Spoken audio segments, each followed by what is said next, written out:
Hey, Knights fans, our second drone light show spectacular is this Saturday. Drones take to the Gott Stadium sky once again in an awe-inspiring light show spectacular on Saturday, July 18th. Presented by Power Connect and Samaritan Health Services. Grab your tickets now at CorvallisKnights.com. Hey kids, don't forget to run the bases after the game and get player autographs, courtesy of Old Spaghetti Factory. Once the game is over, access the field near the TNT Building Party Deck down the third base line. A reminder, no food or drink is allowed on the field. Tonight's game is sponsored by Block 15 Brewing. Established in 2008, Block 15 aims to elevate excellence in the craft beer and beverage experience, measured by endless passion, curiosity, and drive for accessible brilliance. Their family includes their Corvallis Downtown Brew Pub, South Corvallis Production Brewery and Tap Room, Caves Restaurant, and craft distribution through the Pacific Northwest.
For 90 years, Starker Forest has been family-owned and rooted in stewardship.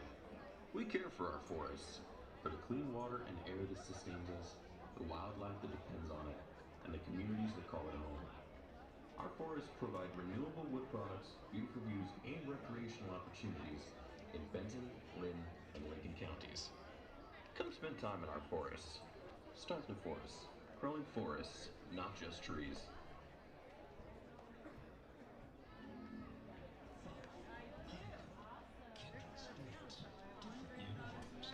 One sweet ride. Look, and it's Folks Honeycutt, Hill Valley's finest surviving motorcycle. Rebels, real cools. You motorcycle nuts are nuts. It's DJ and Barney. Born to be wild. Weeknights at 6:30 on Meat TV Western Oregon, KZI 9.2.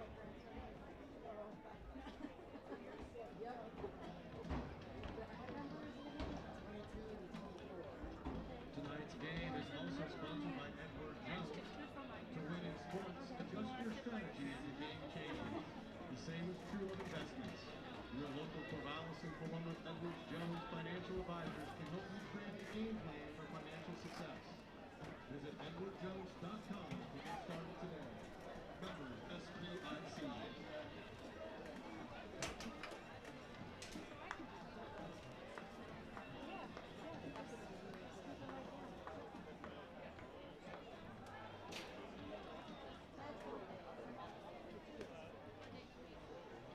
Fans, don't forget to visit the Block 15 Rapid Table down the third baseline in support of the Boys and Girls Club of Corvallis. The Boys and Girls Club of Corvallis partners with families and communities to provide local K-12 youth with safe spaces, caring mentors, and quality programs. They're building character, supporting academic success, and preparing the next generation for a bright future. Oh, yeah.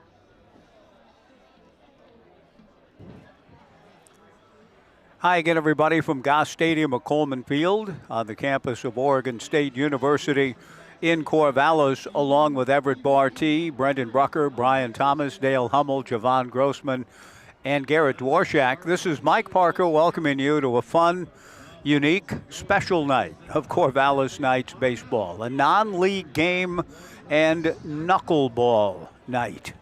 I think that's about all we need to tell you. The starting pitcher for the Knights tonight will be an intern. I think I mentioned Will Taylor. It's Will Rodriguez. You'll hear a reference to Will Taylor disregarded. It's Will Rodriguez, one of the interns for the Corvallis Knights, who will start. Tyler Rock will come in behind him. And then my pregame show guest, pitching coach Bo Kearns, may indeed come in to close things out. He says it's just sort of depending on how things are going against the Salem Sock Puppets.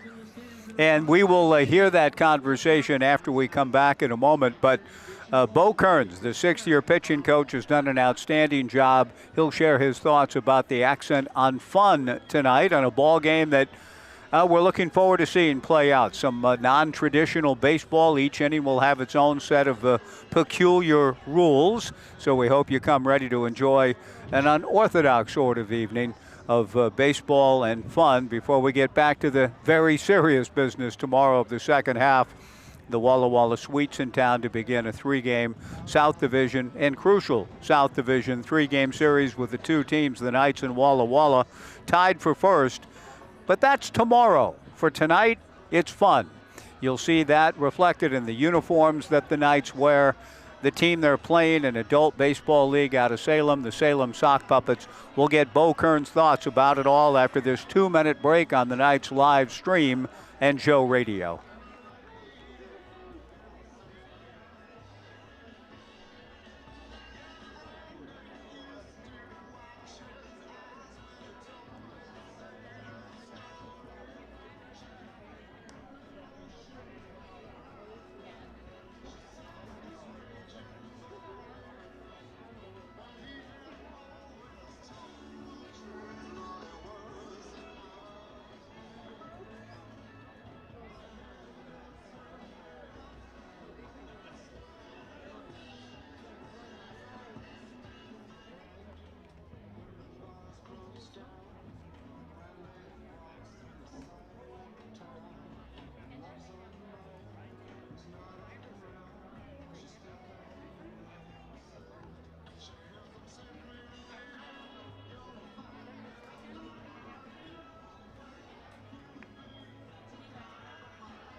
Hey, Knights fans, it's time for our ceremonial first pitches. First up tonight with Block 15 Brewing, we have Ian.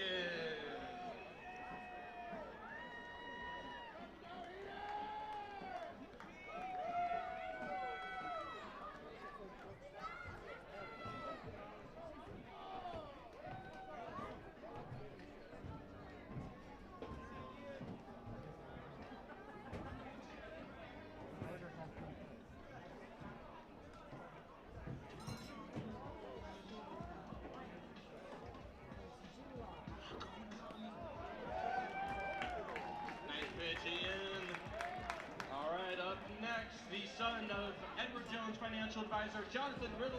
We have Camden. Put your hands together for Camden.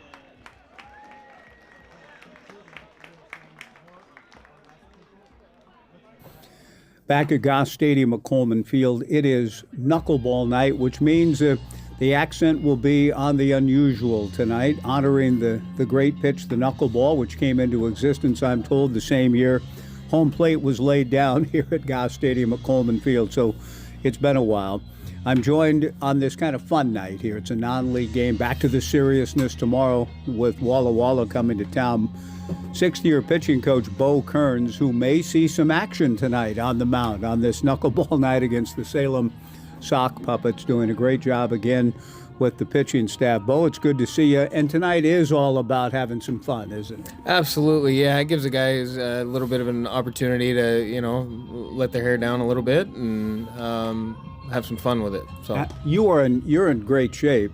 I look at some of these guys. I mean, this is an adult baseball league team. What do you know about the Salem Sock Puppets? I look around a little bit, and there's some guys that, haven't necessarily gotten after it quite as much as you have through the years. But what about who you're playing and what you know about them? I know you don't go to a full-blown scouting report, but they are, it's a serious adult baseball league, isn't it? Absolutely, yeah. I mean, and it doesn't happen as much in America as possible, but definitely on the western side of Oregon, they have more of the adult baseball leagues, and that's where they're from, and they're obviously from Salem. They go around and get a play, and yeah. Would something like that ever interest you down the road? I don't know. My oldest brother's gotten into it a ton, and so he's having an absolute blast with it. And I don't know. It's never been piqued my interest, but maybe when I'm done coaching, who knows? Where does your brother play? He's in Boise, Idaho right now, and he just picked it back up, and he obviously has a love for it. So, yeah. Keeps you in the game, and it's fun to play the game, that's for sure. If you do get in, I mean, tell me how much you're throwing. Do you feel like you can go in there and close this thing out for the Knights to get a big win over the Sock Puppets? I think so. I mean, I keep the arm moving around all year pretty much, and obviously throwing a lot of BP, and I'll still long toss with our pitchers and anybody that needs it. So it's a good way to stay active. Yeah. Oh. Bo Kearns joining me, pitching coach for the Knights. Bo, you will see a couple of interns get that again, just tells you how it's a fun night here at Goss. Interns Will Taylor and Tyler Rock. I mean, are you going to coach them up? I mean, you're the pitching coach for the squad, so what are you going to do with those guys? Well, absolutely. I mean, they're obviously super fired up to get back on the field, just like anybody really would be, and they've been just such a really good asset for the Corvallis Knights this year, and I think they're going to take care of the ball tonight. Throw a lot of strikes, and I'm thinking, they'll give it a good rip. So. Well, when you mentioned they've been such an asset to the Knights, they are just a couple of the interns. But what about the internship program and the analytics program and the things that go on here on a night for fun for baseball, but in a serious note? How important is it what those guys and all the interns do? Gosh, I mean, it has been such a new part of baseball, and within even the last just 10 years, maybe even 5 years. And Oregon State's done, obviously, a fantastic job with their damn analytics squad and places over the country getting more into analytics. And these guys are really at the base of, scouting reports, looking at the other pitchers, looking at tendencies. So they're paying attention to the games and our opponents, and they're providing a bunch of really, really good intel for us, and they're as much a part of the team as anybody. So it takes a village for sure. So they're definitely part of it. How much do you use that stuff in working with the Knights pitchers, the serious ones, not just tonight's fun game, but how much does that come into play in how you coach guys up? How much do you look at that data, some of the film, the video, and so on? Yeah, I mean, there's a lot of it. So you have a couple of different platforms that you can go off of, but I think it just gives us a better idea. It's not going to paint the whole picture of the development of a particular pitcher, but it definitely gives you an objective idea of like, okay, if this kid is trying to pick up a slider or a changeup, I can go identify exactly what that kid might need or could do in order to improve that pitch, and it cuts through. I mean, it really does cut through a lot of the tendencies that pitchers might have, whether they're nervous about being a short to the plate and their stuff taking a hit. Like more times than not, like your stuff actually doesn't take that much of a hit. Like you just got to be athletic and be able to get to the plate. So I'm using it more and more, and you definitely still can't get away from the people that have done it for the last 100 years or so. I mean, there's obviously a reason why that those guys were really good, and they've always been good, and there's a lot of good intel that comes into it. So you try to mix in a little bit of both. Last couple of things with pitching coach Bo Kearns ahead of the Knights and the Salem Sock Puppets on this Thursday night. You have a big series coming up this weekend with Walla Walla starting tomorrow, and you've got three good arms that you're planning on starting: Colin Novacek, Bryce Hill, and Arlo Pendleton, yeah. They represent a lot of good work that's gone on in their own summers. Tell me a little bit about them, I guess, those three specifically for the weekend series coming, and just how you kind of view coming down the stretch here, these last 16 games in the second half.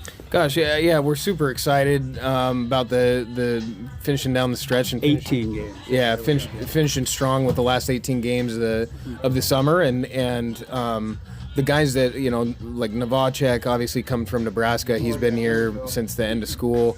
Arlo came in late. He was a transfer in kind of late. And then Bryce Hill, obviously being here since he could be here all the way from Connecticut. And all three of them, since they've been here, they're good workers. They pay attention, and they're all still trying to develop on certain things, so that way they can take them back to school.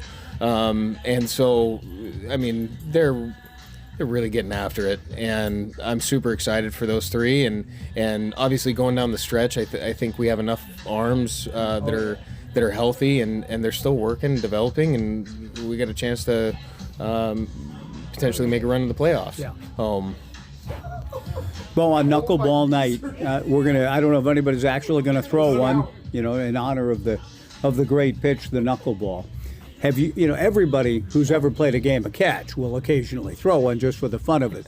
If you would throw one into your mix tonight, does it move? Does yours work at all? Have you ever actually run it out in a game? I have ran it out in a game. I think I must have been 10 years old. And, of course, yeah, you play around with it and catch and whatnot. And mine, every once in a while, it's more of like a tumbler. I can't quite get it to stay behind. I never could figure it out. But yeah, I might pull it out tonight. Why not? Good. Well, I would hope so. And if so, I hope that your mom, Carrie, Mama Kearns, you call her, will be watching, listening, and proud of you, I'm sure. But, I know that she's one of the faithful viewers and listeners to tonight's baseball. So any message from Mama Kearns tonight? Love you, Mom, and thank you for everything that you do. And obviously, yeah. Let's go Knights. Okay. Thanks a lot, Bo. I appreciate the time. Have fun tonight. Thanks, Mike. Appreciate you. Pitching coach Bo Kearns, my guest. We've got the first pitch coming up. Will Taylor, one of the interns that Bo was thanking for the work that he and the others do on this pregame show. Will throw that first pitch. Knuckleball night at Goss Stadium at Coleman Field. We'll be talking about Eddie Fisher, Eddie Seacott, Hoyt Wilhelm, and others as we go tonight. It's great to have you with us on a day that's getting better as we go. Good night for baseball. Great to have you with us on the night's live stream back in 2 on Joe Radio.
Well, Knuckleball Night is off to a rousing start. I didn't get all of the guys. I saw Bryce Hill, Jack Alanita, and Alejandro Cruz. There may have been another mixed in who just favored us with their version of the Star Spangled Banner in anticipation of Knuckleball Night, and it was the right kind of tone set, if indeed there was any tone there. But that's kind of what the night is all about.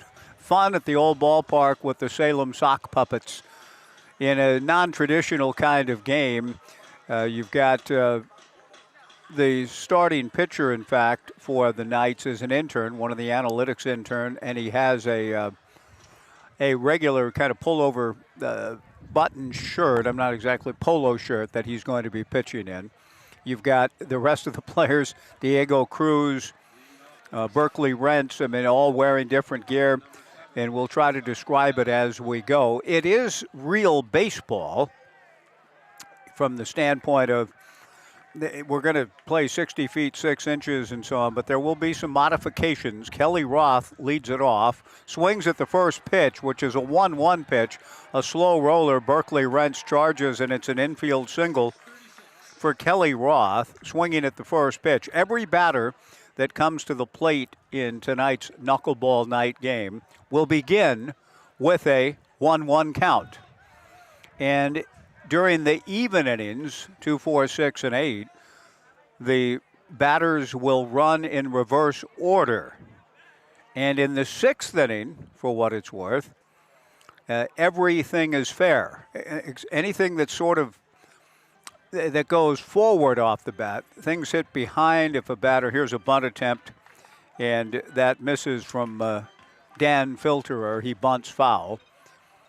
We're not going to worry too much about calling and seeing every pitch perfectly. The 1-2 pitch is taken, strike 3 called. So every batter again comes up with a 1-1 count. In the 6th inning, batters run in reverse. They run to third if they hit the ball. And any ball caught by a fan tonight in the stands, we hope you brought your A game. Any foul ball hit into the stands, if caught cleanly by a fan, it's an out. First pitch is swung on and missed, and the 1-2 pitch is swung on and missed, strike 3. So down goes, I believe that was Aaron Kemmer. And we're going to try to keep track and honor the guys that play in the adult baseball league in Salem. 2 down, a runner at first. And the 1-1 pitch swung on and fouled back and out of play by Bo Craig.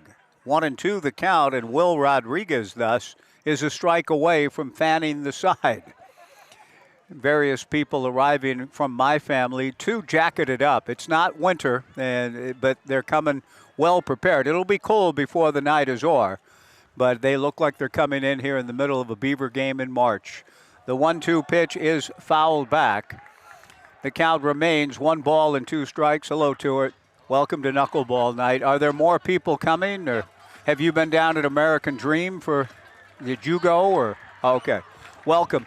1 ball, 2 strikes the count. Just getting started on Knuckleball Night at Goss Stadium at Coleman Field. Will Rodriguez delivers, and that's fouled back. A good battle from Bo Craig. Coming to the plate with a 1-1 count, immediately went to 1-2, and now fighting off pitches, a la Luke Appling. All aches and pains. 1-2, or Nick Madrigal.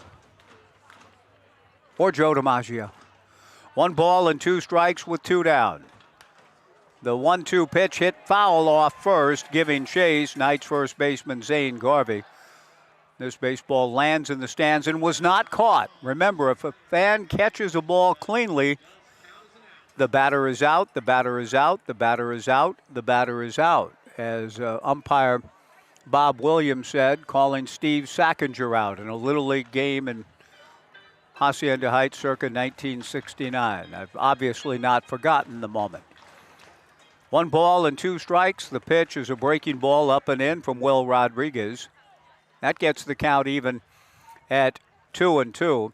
There's a member of the Knights team standing in front of the dugout. I'm not exactly sure what his role is. The 2-2 pitch, strike 3 called, and indeed, Will Rodriguez strikes out the side. A leadoff single for Kelly Roth, but back comes intern Will Rodriguez to strike out the next 3 batters.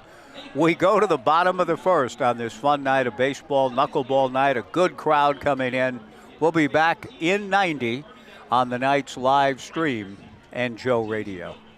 Deck and patio cover experts in the Willamette Valley for 25 years. Visit TNTBuilderInc.com.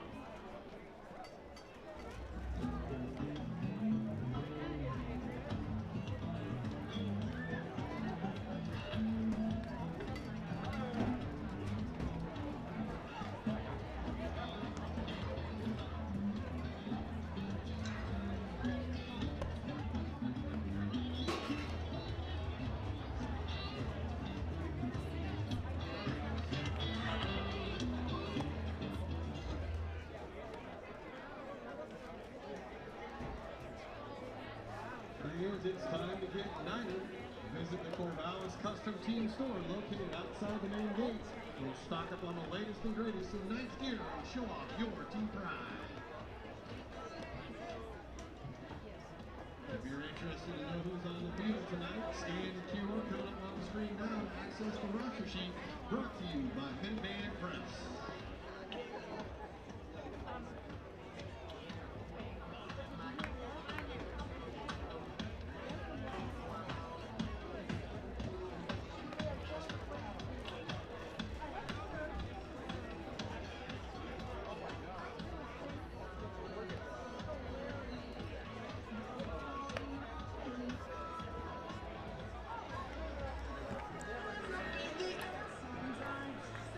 Well, let's take a look at the starting lineup for the Corvallis Knights against the Salem Sock Puppets.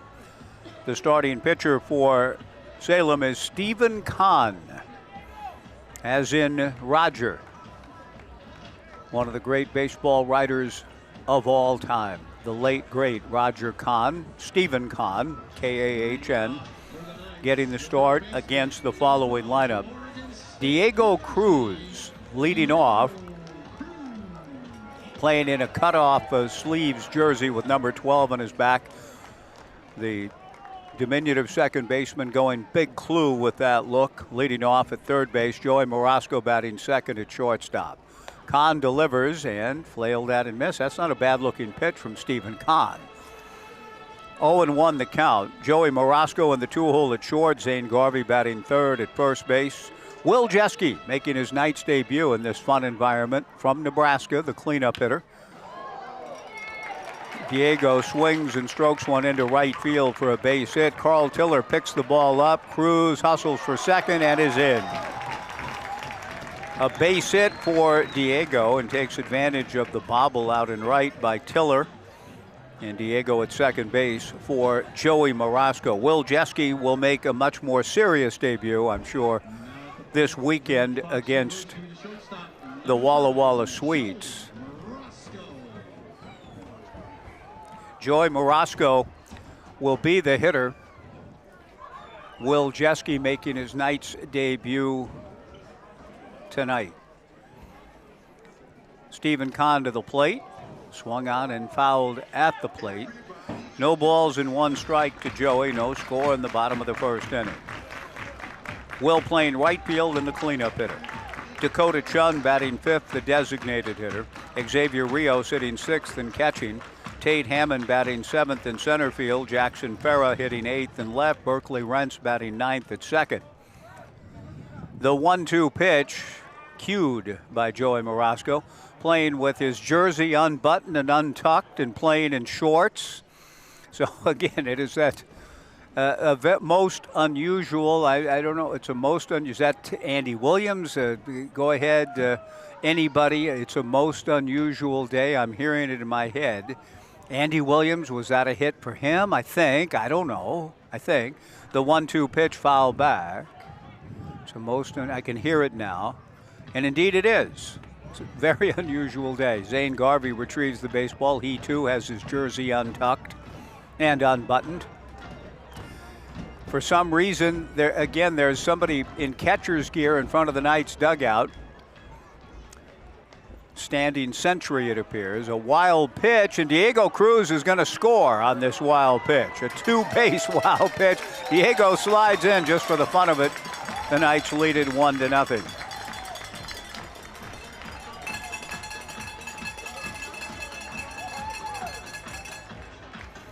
The catcher for the Salem Sock Puppets, Robbie DeSantis, just couldn't locate the ball, and good coaching by Joey Marasco telling Diego, come on home. The 2-2 pitch, a ground ball to second, fielded cleanly there by Dean Craig, and he throws to first to get Joey Marasco out. One away. Zane Garvey, the batter. Coming to the plate for your Knights, the first baseman from the University of Portland, number 6, Zane Garvey. I have family and friends visiting on this night from Louisville. First pitch, the 1-1 pitch, high and away, ball 2, 2-1. They haven't been able to make it in yet through the maddening crowd.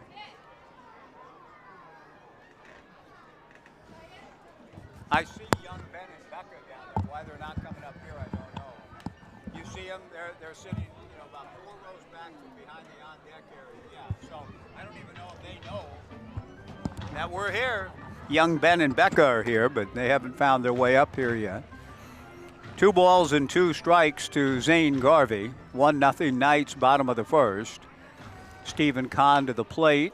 Lifted foul off third. Aaron Kemmer comes over and watches this ball sail into the stands, and a fan had a chance to perhaps climb over a row or 2 of seats and make a play, but didn't. And that would have retired the side. So you've got to be selective, I suppose, if you want the Knights to continue the inning. Then don't make the play. But if you don't, you have to give the ball back. 2 balls and 2 strikes.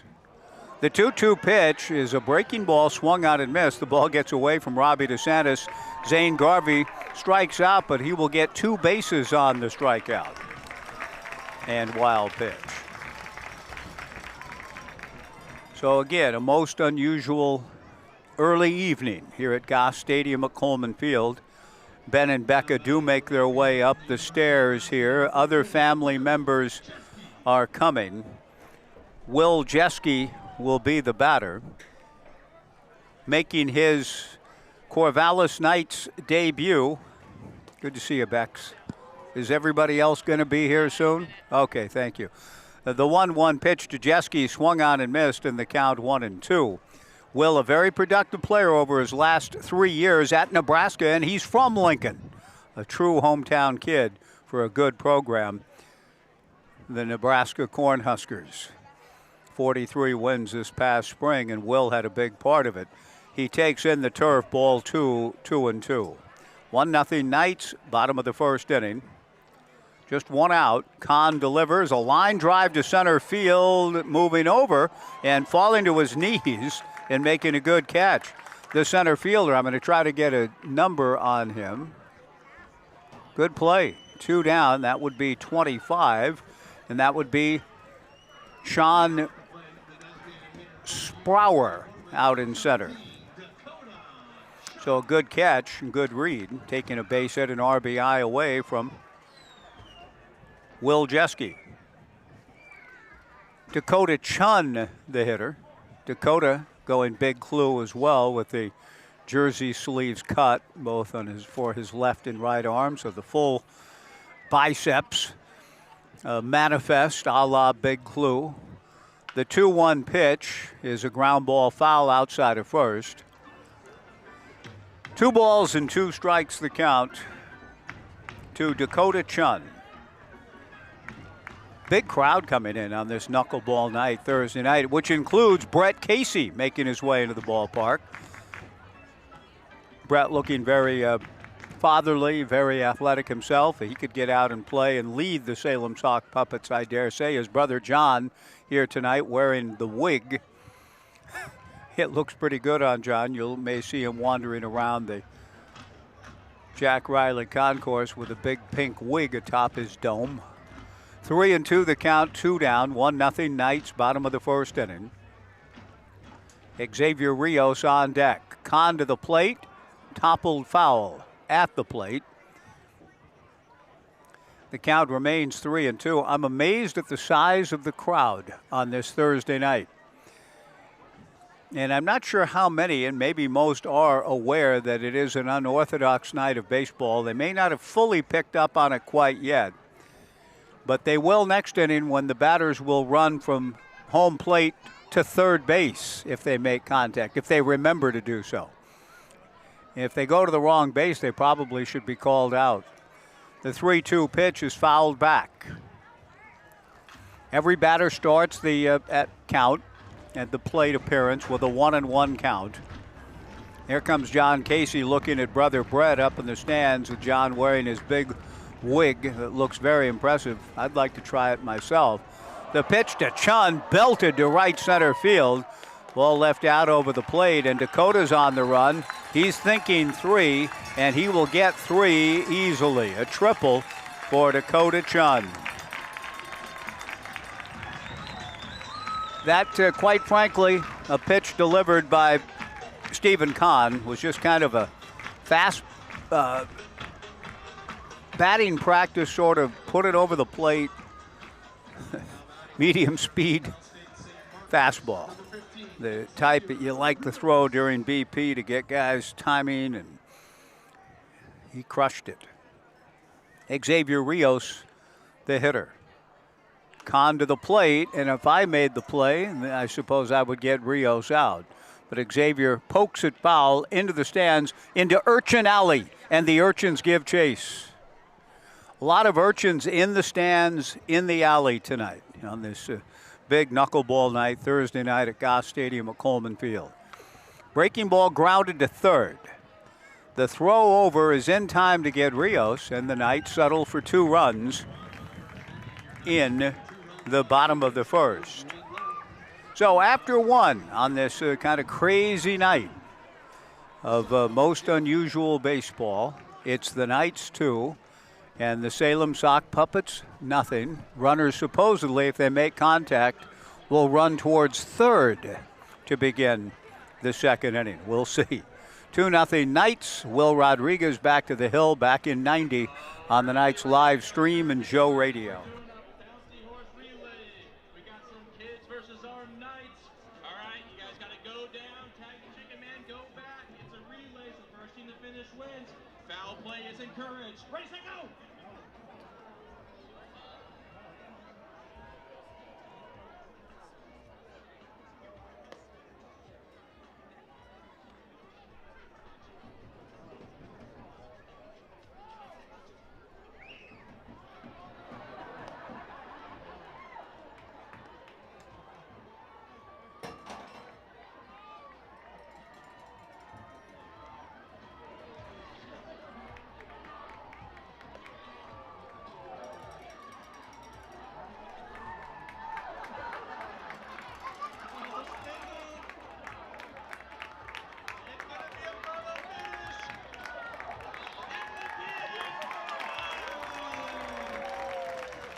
Adjust your strategy as the game changes.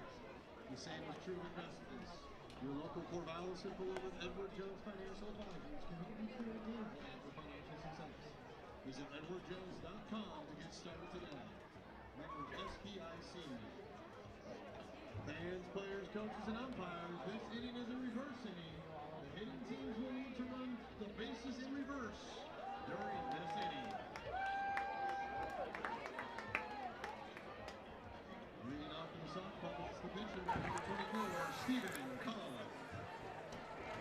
The pitcher, Stephen Kahn, hitting for himself, will lead it off for the Salem Sock Puppets, with the Knights leading 2-0. And if Kahn makes contact, he will run towards third.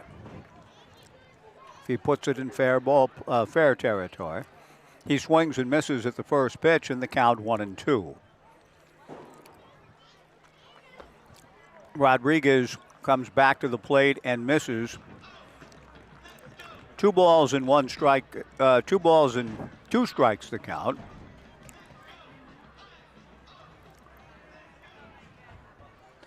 And now the 2-2 pitch missing for ball 3. Stephen Kahn, the starting pitcher. Left-handed hitter, has worked it 3-2.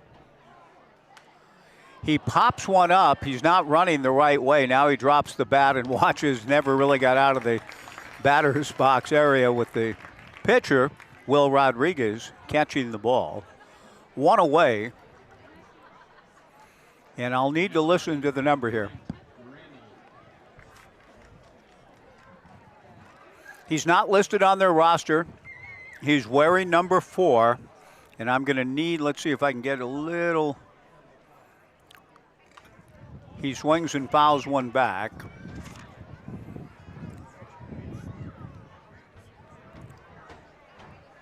Nope, I can't do anything with this guy. Oh, Brent Randall, there we go. Brent fouls it back. 0-1 the count. 2-0 Knights in the second. Not 0-1, 1-2 the count. He swings and starts to bow. The play will go to third base, and they're just not used to it. Diego Cruz tosses to Brent I'm not used to it either.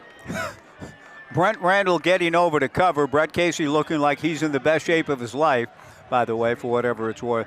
A toss from Diego Cruz, the third baseman, to Will Rodriguez covering, and Will didn't make the play, and now Diego Cruz will hold on the runner, Brent Randall, who gets his lead from third and will be heading to second base if he gets the opportunity. Strange times indeed. Brent Randall aboard on the error, which I'll give to Will Rodriguez. The home plate umpire, Ed Smith, engaging in a little dance routine to the music that he enjoys. Got a little bit of Enrico Palazzo, Leslie Nielsen. Glad to see Ed Smith getting into the spirit of things. The pitch from Will Rodriguez misses outside to run the count to 3-1. Trying to figure out whom we have here at the plate now. I think it's Carl Tiller. Runner goes to second. The pitch is swung on and missed. The throw to second, not in time. With Brent Randall stealing second base from third. The count, meanwhile, 3 balls and 2 strikes to Carl Tiller. 3-2 pitch, a strike 3 call. And the home plate umpire, Ed Smith, continuing to have a nice time.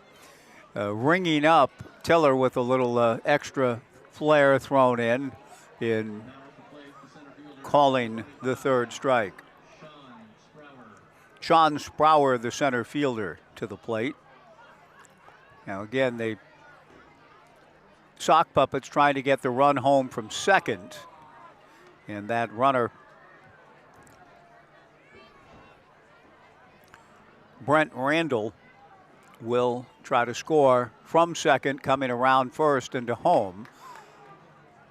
The 2-1 pitch swung on and fouled back. And that evens the count to Sprower at 2-2. The outfield fairly shallow. Jackson Farah kind of playing a deep shortstop. 2 balls and 2 strikes the count. And indeed a bizarre night. And if fans again aren't aware that this is knuckleball night with the accent on the bizarre, the unorthodox and unusual, might wonder just what the heck is going on. And if they came away from the tried to describe, yeah, I went to a Knights game, kind of a ragtag bunch. With all of the jerseys untucked and hats being worn backwards and non-baseball headgear on. I mean, it's fun to see, and the guys are having a good time. The pitch to Sprower, swung on and missed, strike 3. We go to the bottom of the second. It's the Knights 2 and the Salem Sock Puppets nothing. Back in 90 on the Knights live stream and Joe Radio. The 7th inning stretch. And you're going to be glad and song. Mighty Knights playing.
Second inning, Tate Hammond, if he remembers, will make contact and run towards third. And Stephen Kahn to the plate. Hammond fouls one back. 0-1 the count. The third base coach now is Mac the Knight, coaching at third. Marcus Matias with his cutoff sleeves, coaching at first base. The Knights getting 2 runs last inning, one scoring from second on a strikeout. The 1-2 pitch to Tate misses outside, ball 2, 2-2.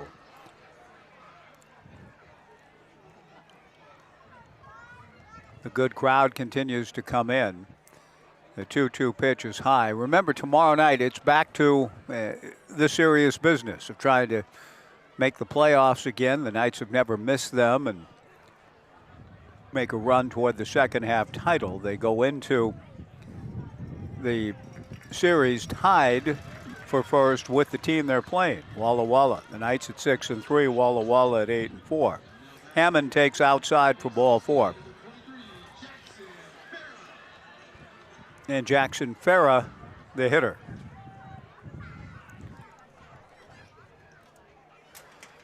With a leadoff walk, Tate Hammond trotting down to third. The bat goes flying out of the hands of Jackson Farah, who swings and misses.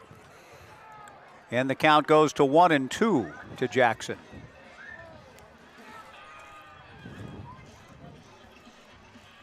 A little bit of the Benny Hill theme, Yakety Sax, which was played when the Knights took their positions on the field. The national anthem sung by 5 Knights players. The Benny Hill theme song brought the Knights players out onto the field with the bat slipping out of the hands of Jackson Farah, the bat being inspected by home plate umpire Ed Smith. I thought for a moment we might have a reenactment of George Brett coming out after his home run was disallowed. That was a nice moment in the history of baseball. 2-0 Knights. Tate Hammond at first, nobody out. Bottom of the second inning. Kahn's 1-2 pitch is hooked down the right field line. That's in the corner. Hammond gets to second base. Ball bobbled out there. Hammond on his way to third and will go in standing up, running the bases in reverse order. Not quite. You could also perhaps go Jimmy Pearsall and run the bases backwards, as Jimmy did when he hit his 100th home run in the major leagues for the New York Mets in 1963. The ball went out of the park, and he ran backwards all the way around, not the bases in reverse order, but ran backwards. And it wouldn't be terrible to reprise that here. Jackson Farah, after the long single, now heads down to second base on a steal. So the Knights have runners at second and first. The pitch to Berkeley Rentz, poked into center field. Coming down the line from first to score is Tate Hammond. Right behind him is Jackson Farah to score from first. A 2-run single for Berkeley Rentz, and the Knights lead it 4-0.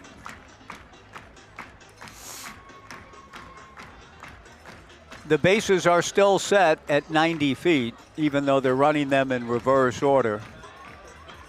The elegant and great sports writer Red Smith, that setting the bases at 90 feet is about, believed that was about as close to anything in the human experience to perfection. And somebody's just been thrown out of a game, I think, from within the Knights dugout. Ed Smith was acting as though he was ejecting someone, and maybe he has. I don't think tempers are going to flare tonight. So I assume that was all in jest. Still nobody out. That's one of the problems here, potentially, is trying to get the Knights out. It's 4-0. A throw to third base, and back to the bag goes Berkeley Rentz.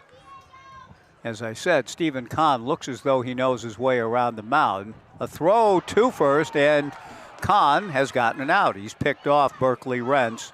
1-5. One away. That'll bring to the plate Diego Cruz, still up there, I should say. He will come up with a count of 1 ball and 1 strike. Mac the Knight argued the call. There's Sam. There we go. And I don't know if Sam's by himself or I think he's got Isop Ivanovich, his mom and dad, with him. Yeah, he does. 2-1 the count meanwhile. Stephen Kahn to the plate. 2-1 pitch. Strike 2. 2-2 the count. Uncle and Aunt are coming. Aunt Brenda, Uncle Andy. There's Sam. There's Becca. There's Ben. There's Stuart. There's Cody. I'm expecting a few more. The 2-2 pitch hit high and deep to right. Back goes Tiller to the track, to the fence. So long! And around the bases will go Diego Cruz with a home run over the right field fence. He's going to touch them all, with apologies to the late, great Dick Enberg. Touch them all, baseball man. Joe Gordon, I think, of the Minnesota Twins, used to say, touch them all, Kirby Puckett, touch them all, Kent Herbeck. And one day he forgot who hit the home run, and Diego's just touched them all. He jumps on home plate, and all of his teammates fall backwards when he hit the plate. So the guys are having a great time tonight. It's been fun to watch. And touch them all, Joe said. He forgot who the hitter was. It might have been Tim Laudner. Who knows? Maybe Gary Gaetti. But he said, touch them all. Baseball man, he forgot who the hitter was that had just hit the home run. But that works, and Diego Cruz, a good baseball man, touches them all. The Knights lead it 5-0. Joy Morosco switch hitting now, batting from the left side, swings and fouls it back. 1-2 the count with only 1 out in the inning. And again, I say that could be a slight problem, and I don't know if a revision will need to be made somewhere along the way, just in terms of expediting the game, getting it moved along. Because outs appear as though they're going to be difficult to come by for the Salem Sock Puppets against the Knights. They may need to adjust the count, or maybe just start the inning with 2 outs. I mean, the 1-2 pitch bounces past Joey. 2 balls and 2 strikes the count, and that's no disrespect. These are guys who love the game of baseball and are playing it, some into their 30s here, and I did not get the full age range of all of the guys, but they're playing against these young men in the prime of their lives, and it's a tough task. Stephen Kahn looks like he knows his way around a mound, but it's still looks like it's going to be difficult from inning to inning to get the necessary 3 outs. 3-1 pitch is swung on and missed. The ball getting away from the catcher. The throw to first, and now Marasco tries to run to second and is tagged out. And that's only the second out of the inning. The Sock Puppets are starting to walk off the field. Are they going to call that a double play? And 3 outs? I'm not sure. I think that was only 2 outs, but I don't think anyone's going to argue. Marasco striking out and then trying to run from third to second. And that's that. So the Knights get 3 more, including a touch-em-all moment for Diego Cruz. We go to the 3rd inning on knuckleball night at Goss. The Knights 5 and Salem nothing back in 90 on the Knights live stream and Joe Radio.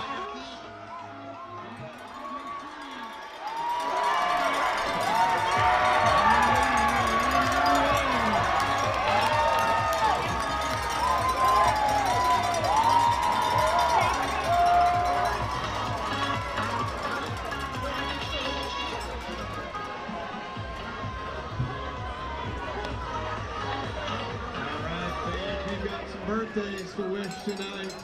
First and foremost, the man behind the plate. It's his 21st birthday. Happy birthday to Xavier Rios.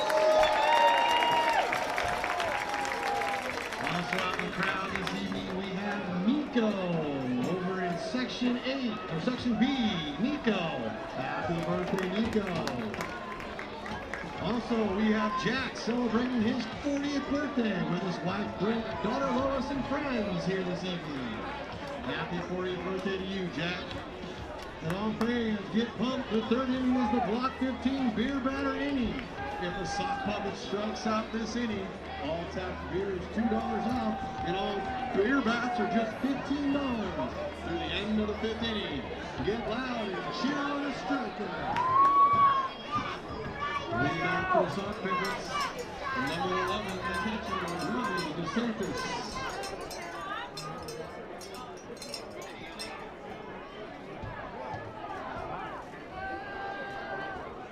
Here we go. Woo.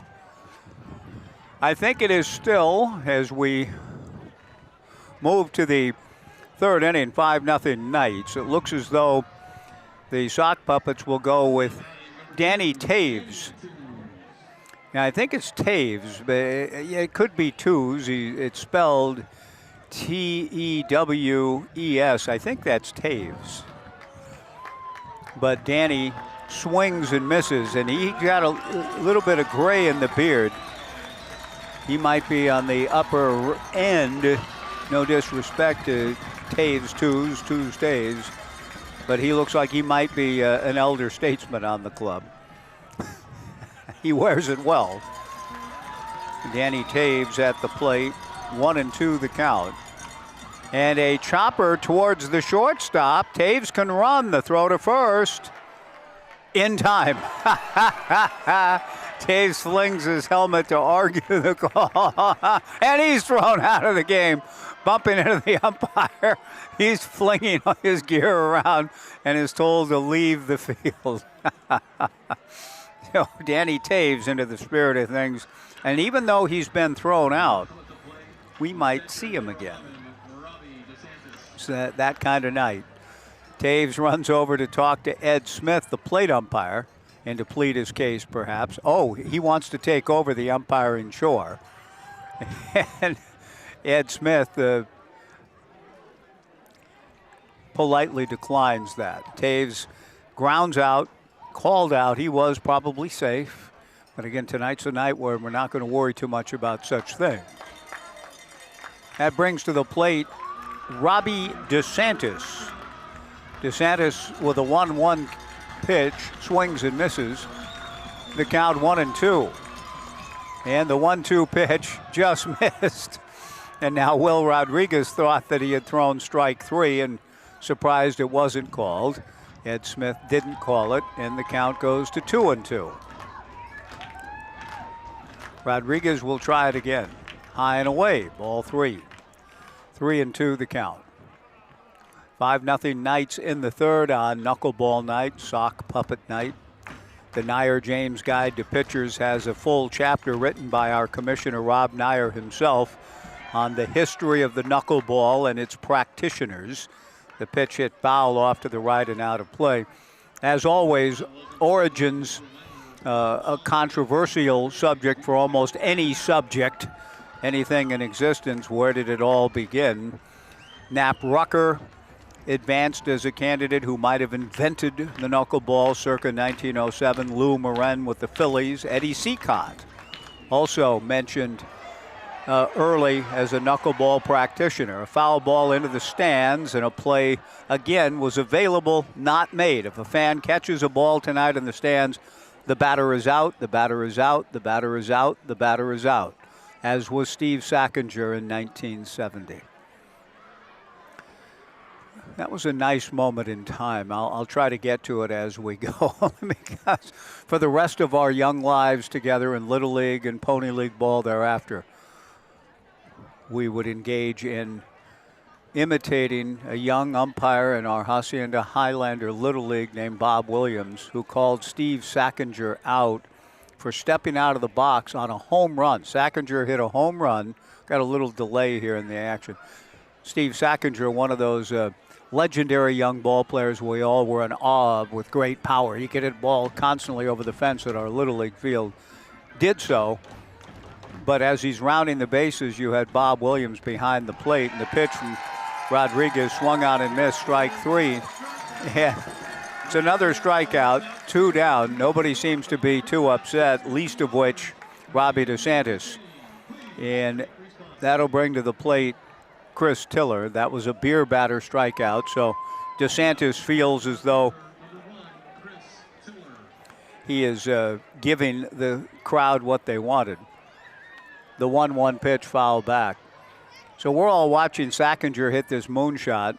We 10 and 11-year-old boys in awe of Sackinger. But we are hearing a weird sound as Sackinger's trotting around the bases. And that is, we hear just this constant, the batter is out, the batter is out, the batter is out, the batter is out, the batter is out. The whole time Sackinger's running around the bases. The 1-2 pitch popped up. All three outfielders were standing together, and the ball lands in front of the three outfielders who were playing queued up together in straightaway center. And it's a base hit for Carl Tiller, I believe, was that batter. They're not really batting in the prescribed order. I'm not going to worry too much about such things and just see who the guys are when they come up. Here comes Zach. Here comes Lydia. Cohen will be coming up too. There's Jesse and other people that I know not, but they've got a full section here to my left. Good to have them. But Sackinger touches home plate, and the whole Bob Williams never stopped saying the whole time, the batter is out, the batter is out, the batter is out, the batter is out. Sackinger ran around the whole base, came to home plate, touched home plate, and was called out. A tremendous brouhaha and argument ensued. Sackinger had stepped out of the box when he hit his home run. Pitch is hit into the stands, close to us, but no catch. So the batter is not out. The batter's not out. He plays on here.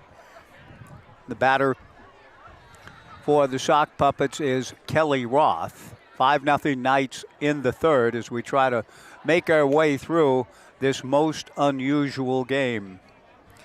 The 1-2 pitch popped up on the right side, heading toward foul territory. A fan has a chance here, but the ball is caught by Diego Cruz, who had moved over to play third base. Good catch by Diego, and the inning is over. And that batter is out. He's indeed out. We go to the bottom of the third. It's still the Knights 5 and the Sock Puppets nothing. Back in 90 on the Knights live stream and Joe Radio.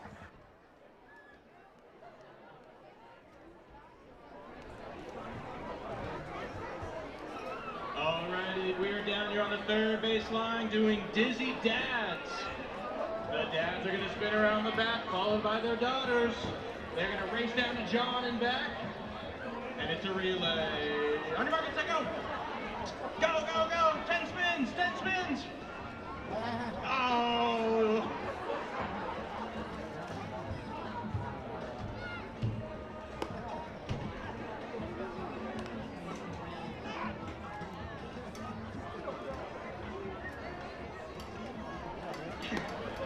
Great work. You lost your phone. Thank you guys for playing Dizzy Dads.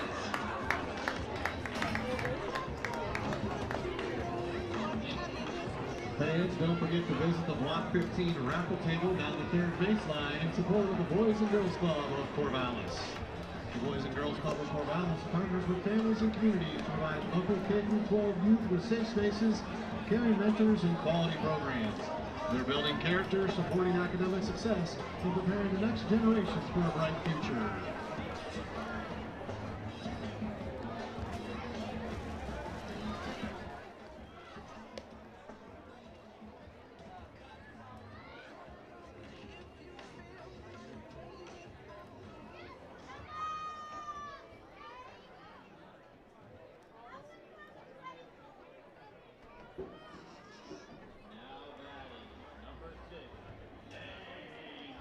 Okay.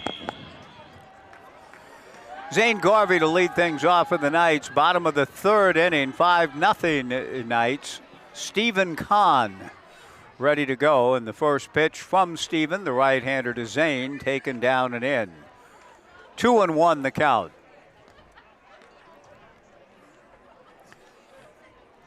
The pitcher, the namesake of the great Roger Kahn. 2-1 pitch. Ed Smith comes looking around, and I think we'll go ahead and call it a strike. He does. The count 2-2. Pretty funny of the umpire to come around and inspect where the ball actually was and looked at it from looking back towards the catcher, in front of the catcher. 2-2 pitch, swung on and missed, strike three. Zane Garvey strikes out. One away, and Will Jeske will be the batter. Unless we have, let me see if we got somebody else. No, it is still Jeske. Can't see a uniform number on him. Will just joined the team today. And again, it's all back to the regular business of baseball tomorrow. Jeske rips one foul down the left field line, 0-1 the count. Brooke Knight is coaching at first base, which is really third base tonight. The left fielder retrieves and tosses the ball up onto the TNT Builders party deck. Marcus Matias coaching at third. 1 ball and 2 strikes to Will Jeske. Stephen Kahn to the plate. Swung on and missed. Strike three. Back-to-back strikeouts. In fact, 3 straight strikeouts when you go back to the end of the second inning when Joey Morosco struck out and was retired trying to go from third to second. Dakota Chun tripled in the first. He comes to the plate now. The Boys of Summer, of course, is the classic and great book by Roger Kahn. But if you were looking for something a little more kind of eclectic in nature, I would recommend a book by Roger, recommend it highly, a book of essays entitled How the Weather Was. The 2-1 pitch missing, ball 3, 3-1. Another book of essays, Memories of Summer, another, Game Day or something like that, the best of Roger Kahn. But his best collection of essays, in my view, is in a book entitled How the Weather Was. He writes on many different subjects, including a violinist, a movie actor, a boxer, a mob gang leader, baseball essays. Really great writing by one of the best sports writers of all time, Roger Kahn, How the Weather Was. In the meantime, Stephen Kahn, K-A-H-N, trying to strike out the side as he works on Dakota Chun. The 3-2 pitch. Ball 4. Breaking ball. Dakota heads down to first. Xavier Rios to the plate.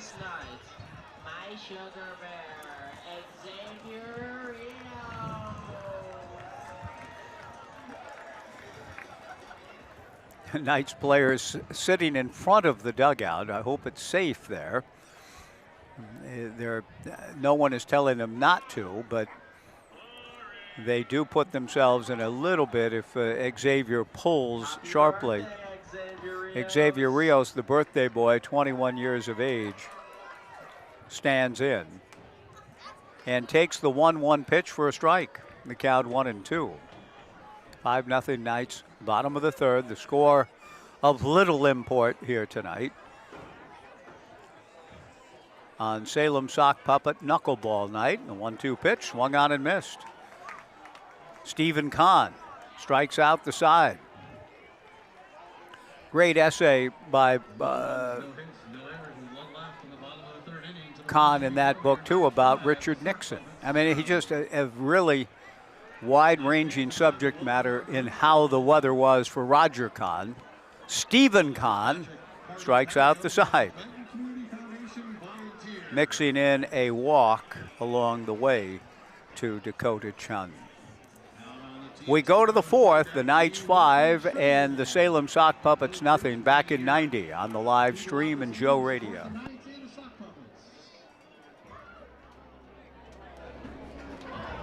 The Knights fans, our second Drone Light Show Spectacular is here this Saturday. Drones take to the Goss Stadium sky once again in an awe-inspiring Light Show Spectacular on Saturday, July 18th. Presented by Pioneer Connect and Samaritan Health Services. Grab your tickets now at corvallisnights.com.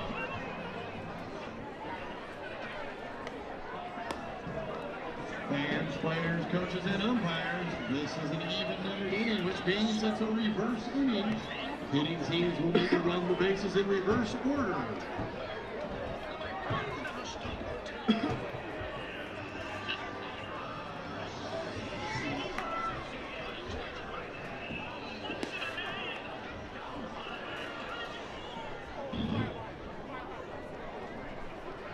Leading off the inning for the Sock Puppets, number 6, Dan Pitterer.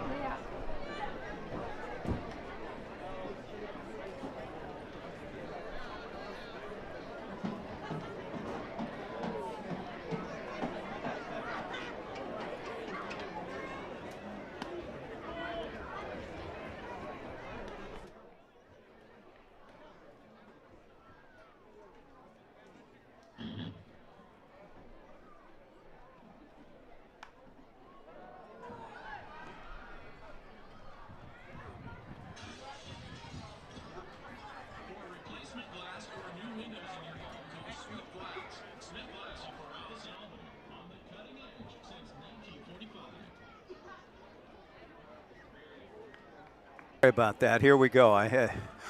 Saying happy birthday to a gentleman celebrating his 40th birthday here tonight. Jack Link went to Oregon State, the engineering school, and came up to say hello. The ball goes into the stands, and a fan does make a bold effort here to try to make the catch. Not able to. Ed Smith comes over to call the batter still safe.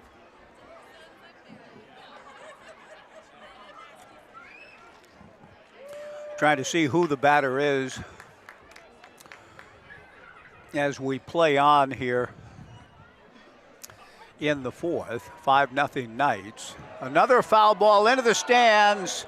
And again, the fans not quite able to secure.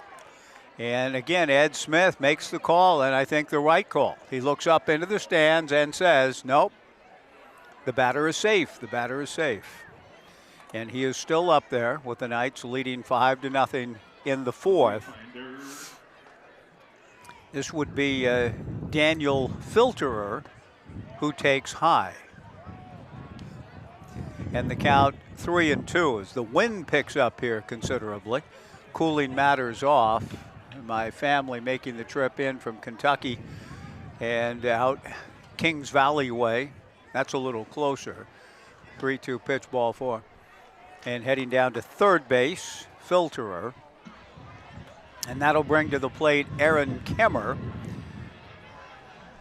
But I'm not sure they all came fully prepared, but I did, knowing that they might be neophytes to baseball. This, I mean, it's July 16th. It should be warmer than it is right now at this time of evening. But I do have some extra layers that I will share with them if necessary. But it is the winds blowing through and cooling things off as always. Kemmer swings and misses, 1-2 the count. The 1-2 pitch foul back. Diego Cruz, I think, is playing third base now, and I'm not sure what he has on. He's got some sort of, it looks almost like a hot dog costume or something that he's wearing playing third base. It is a fun night to be at the ballpark. Here comes Missy, Aunt Missy. The pitch is swung on and missed, so the whole gang is here now. 2 down. And let's see. Bo Craig, second baseman, will be the hitter. 1 ball and 1 strike. Runner at third. Here in the 4th.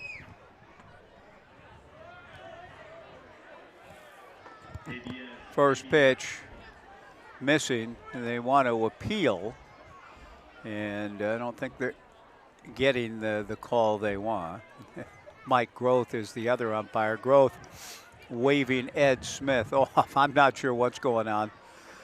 I know that the players and everybody down in the field are having a fun night with it all. The 2-1 pitch, a strike.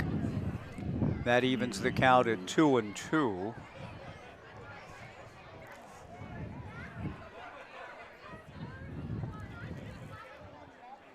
Two pitch swung on and missed. Strike 3. 2 down here in the top of the 4th. 5-0 Knights. That'll bring the pitcher, Stephen Kahn, to the plate.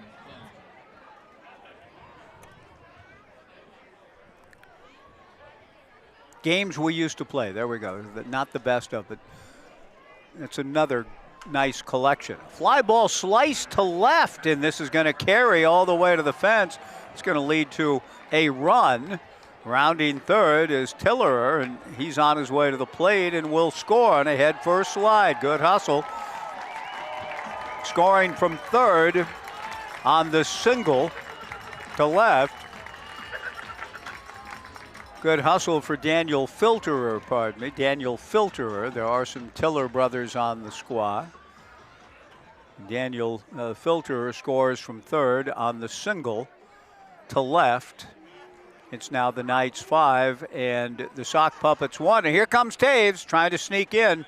Danny's been thrown out, but I suspected we might see him again, and we do. Danny Taves into the ball game, a re-entry as a pinch runner, even though he'd been ejected from the game earlier. Brooke Knight doesn't lodge any formal protest over that. 5-1. And the batter is Brent Randall. Brent takes a strike. 1-2 the count. 2 outs in the inning, but good to see the Sock Puppets get on the board. Now Taves getting his lead from third. The right-hander Will Rodriguez delivers, swung on and missed. Strike 3, and the inning is over. A run in on the RBI single for Stephen Craig. And we go to the bottom of the 4th. It's now the Knights 5 and the Sock Puppets 1. Kahn back to the hill. We'll be back in 90 on the Knights live stream and Joe Radio.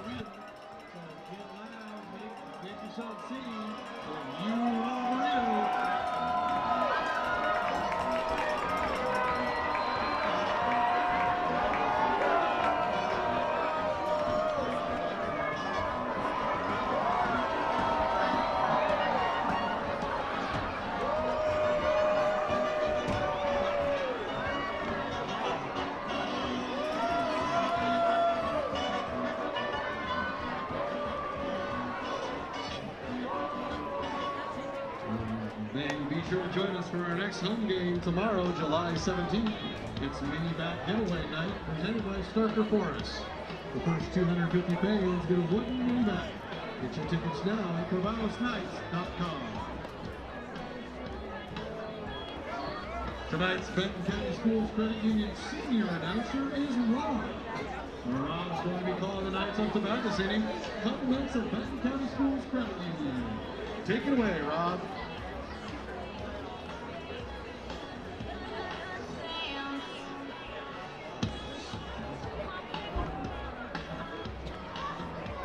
Sports fans, let's go!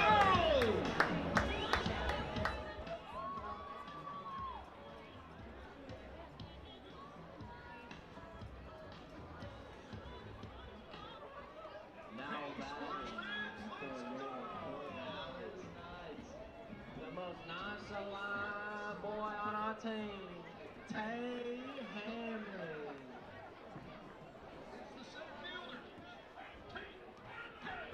Okay.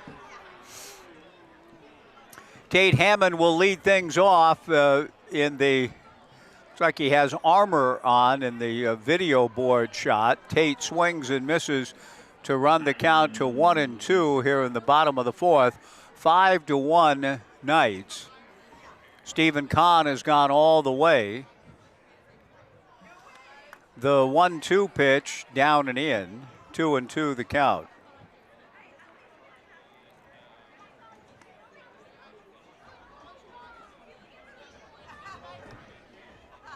Tomorrow night will be mini bat night, and I'm surprised they're not using the mini bats in the game tonight, but tomorrow will be mini bat night presented by Starker Forest, so make sure you get here early to get your Corvallis Knights mini bats. And then Saturday night, drone light show spectacular following the game. Kahn's 3-2 pitch hit foul into the stands. No chance, nobody home. And it remains 3 balls and 2 strikes.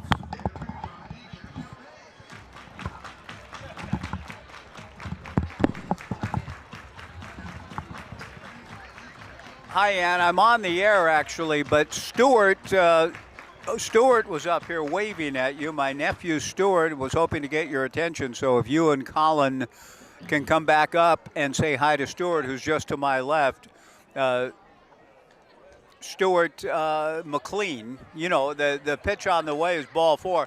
He wants to say hi to you, and when you walked up with Jack and everybody just now, he was waving at you and wants to see you. So please come back up if you get a chance. Up to where I'm sitting, and you can, okay, thank you, bye. Okay. Jackson Farah, the batter, trying to keep many things going on here tonight. And that type of thing that just occurred is permissible only tonight. Tonight and never again. Jackson Farah, the hitter. Jackson swings and hits one foul towards Waldo Hall. Waldo pretty good in his own time. Not able to make the play either.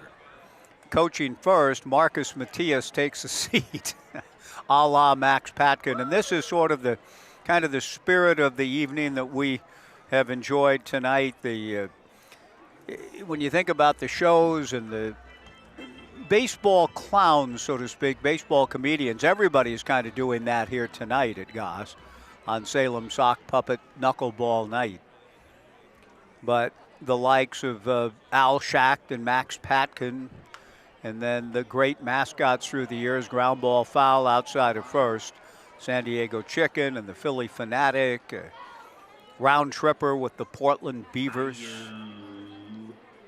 the great Bill Veck, who helped kind of pioneer fun at the old ballpark, which included bringing out a birthday cake on his manager Charlie Grimm's birthday.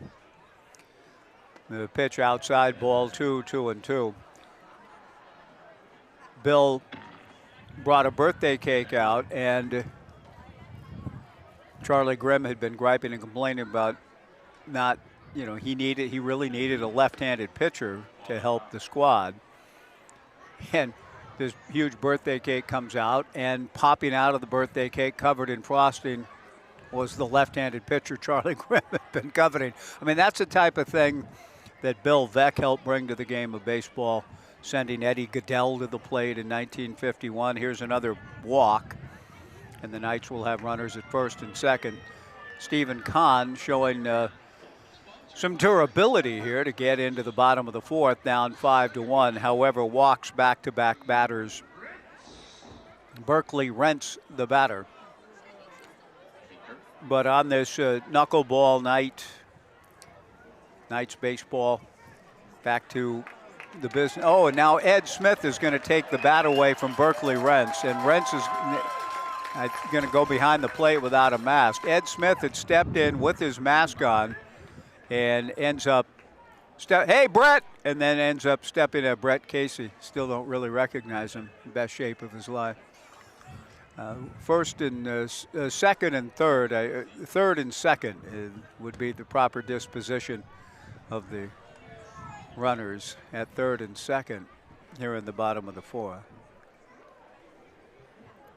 Second year of a sock puppet knuckleball night in a much larger crowd this year than last year. Last year, I think it's going to be larger.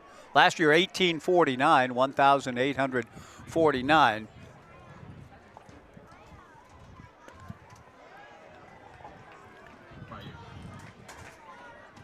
And it looks to me to be larger here. Now, I think Berkeley just struck out. I believe he did, trying to get old friends together as I just did. My nephew and Ann and Colin and Bailey Schneider.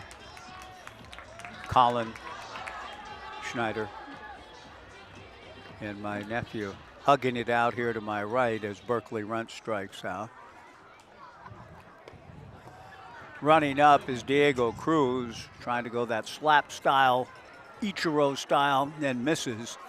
Had he made contact with the ball, we could have revived Bob Williams, and the batter indeed should have been called out. If he would have made contact, it would have been about 3 or 4 feet outside the batter's box. He swings, and down he goes, and that brings the second out. 2 away, and Joey Morosco coming up. Joey, who had switch hit before, will return. Hi, Lydia. Good to see you, sweetheart.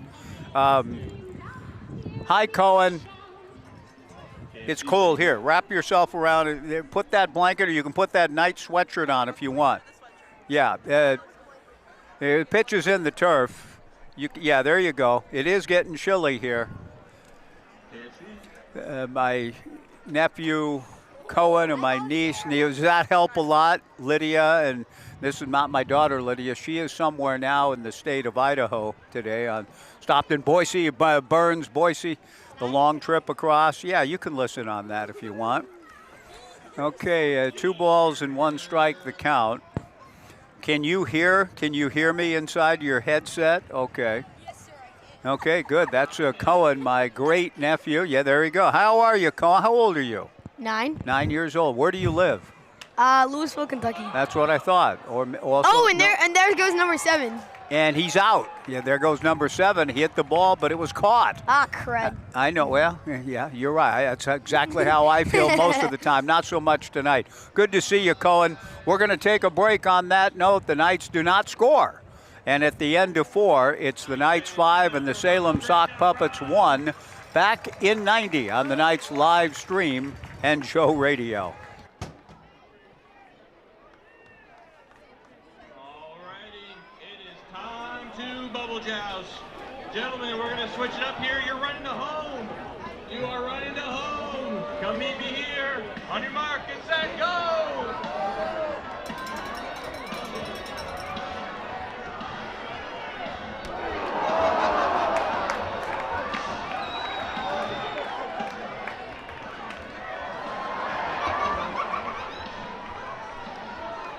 And red is our winner. Great work, gentlemen.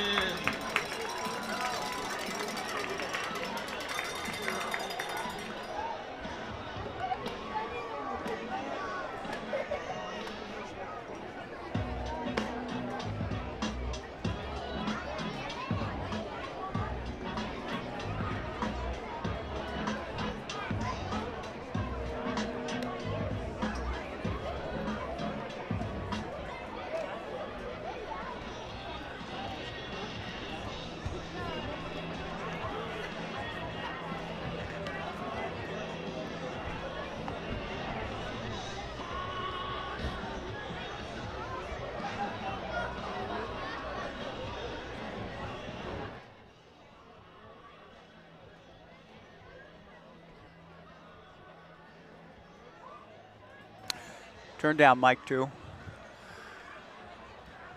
Okay, here we go to the top of the 5th inning. The Corvallis Knights leading the Salem Sock Puppets 5-1. I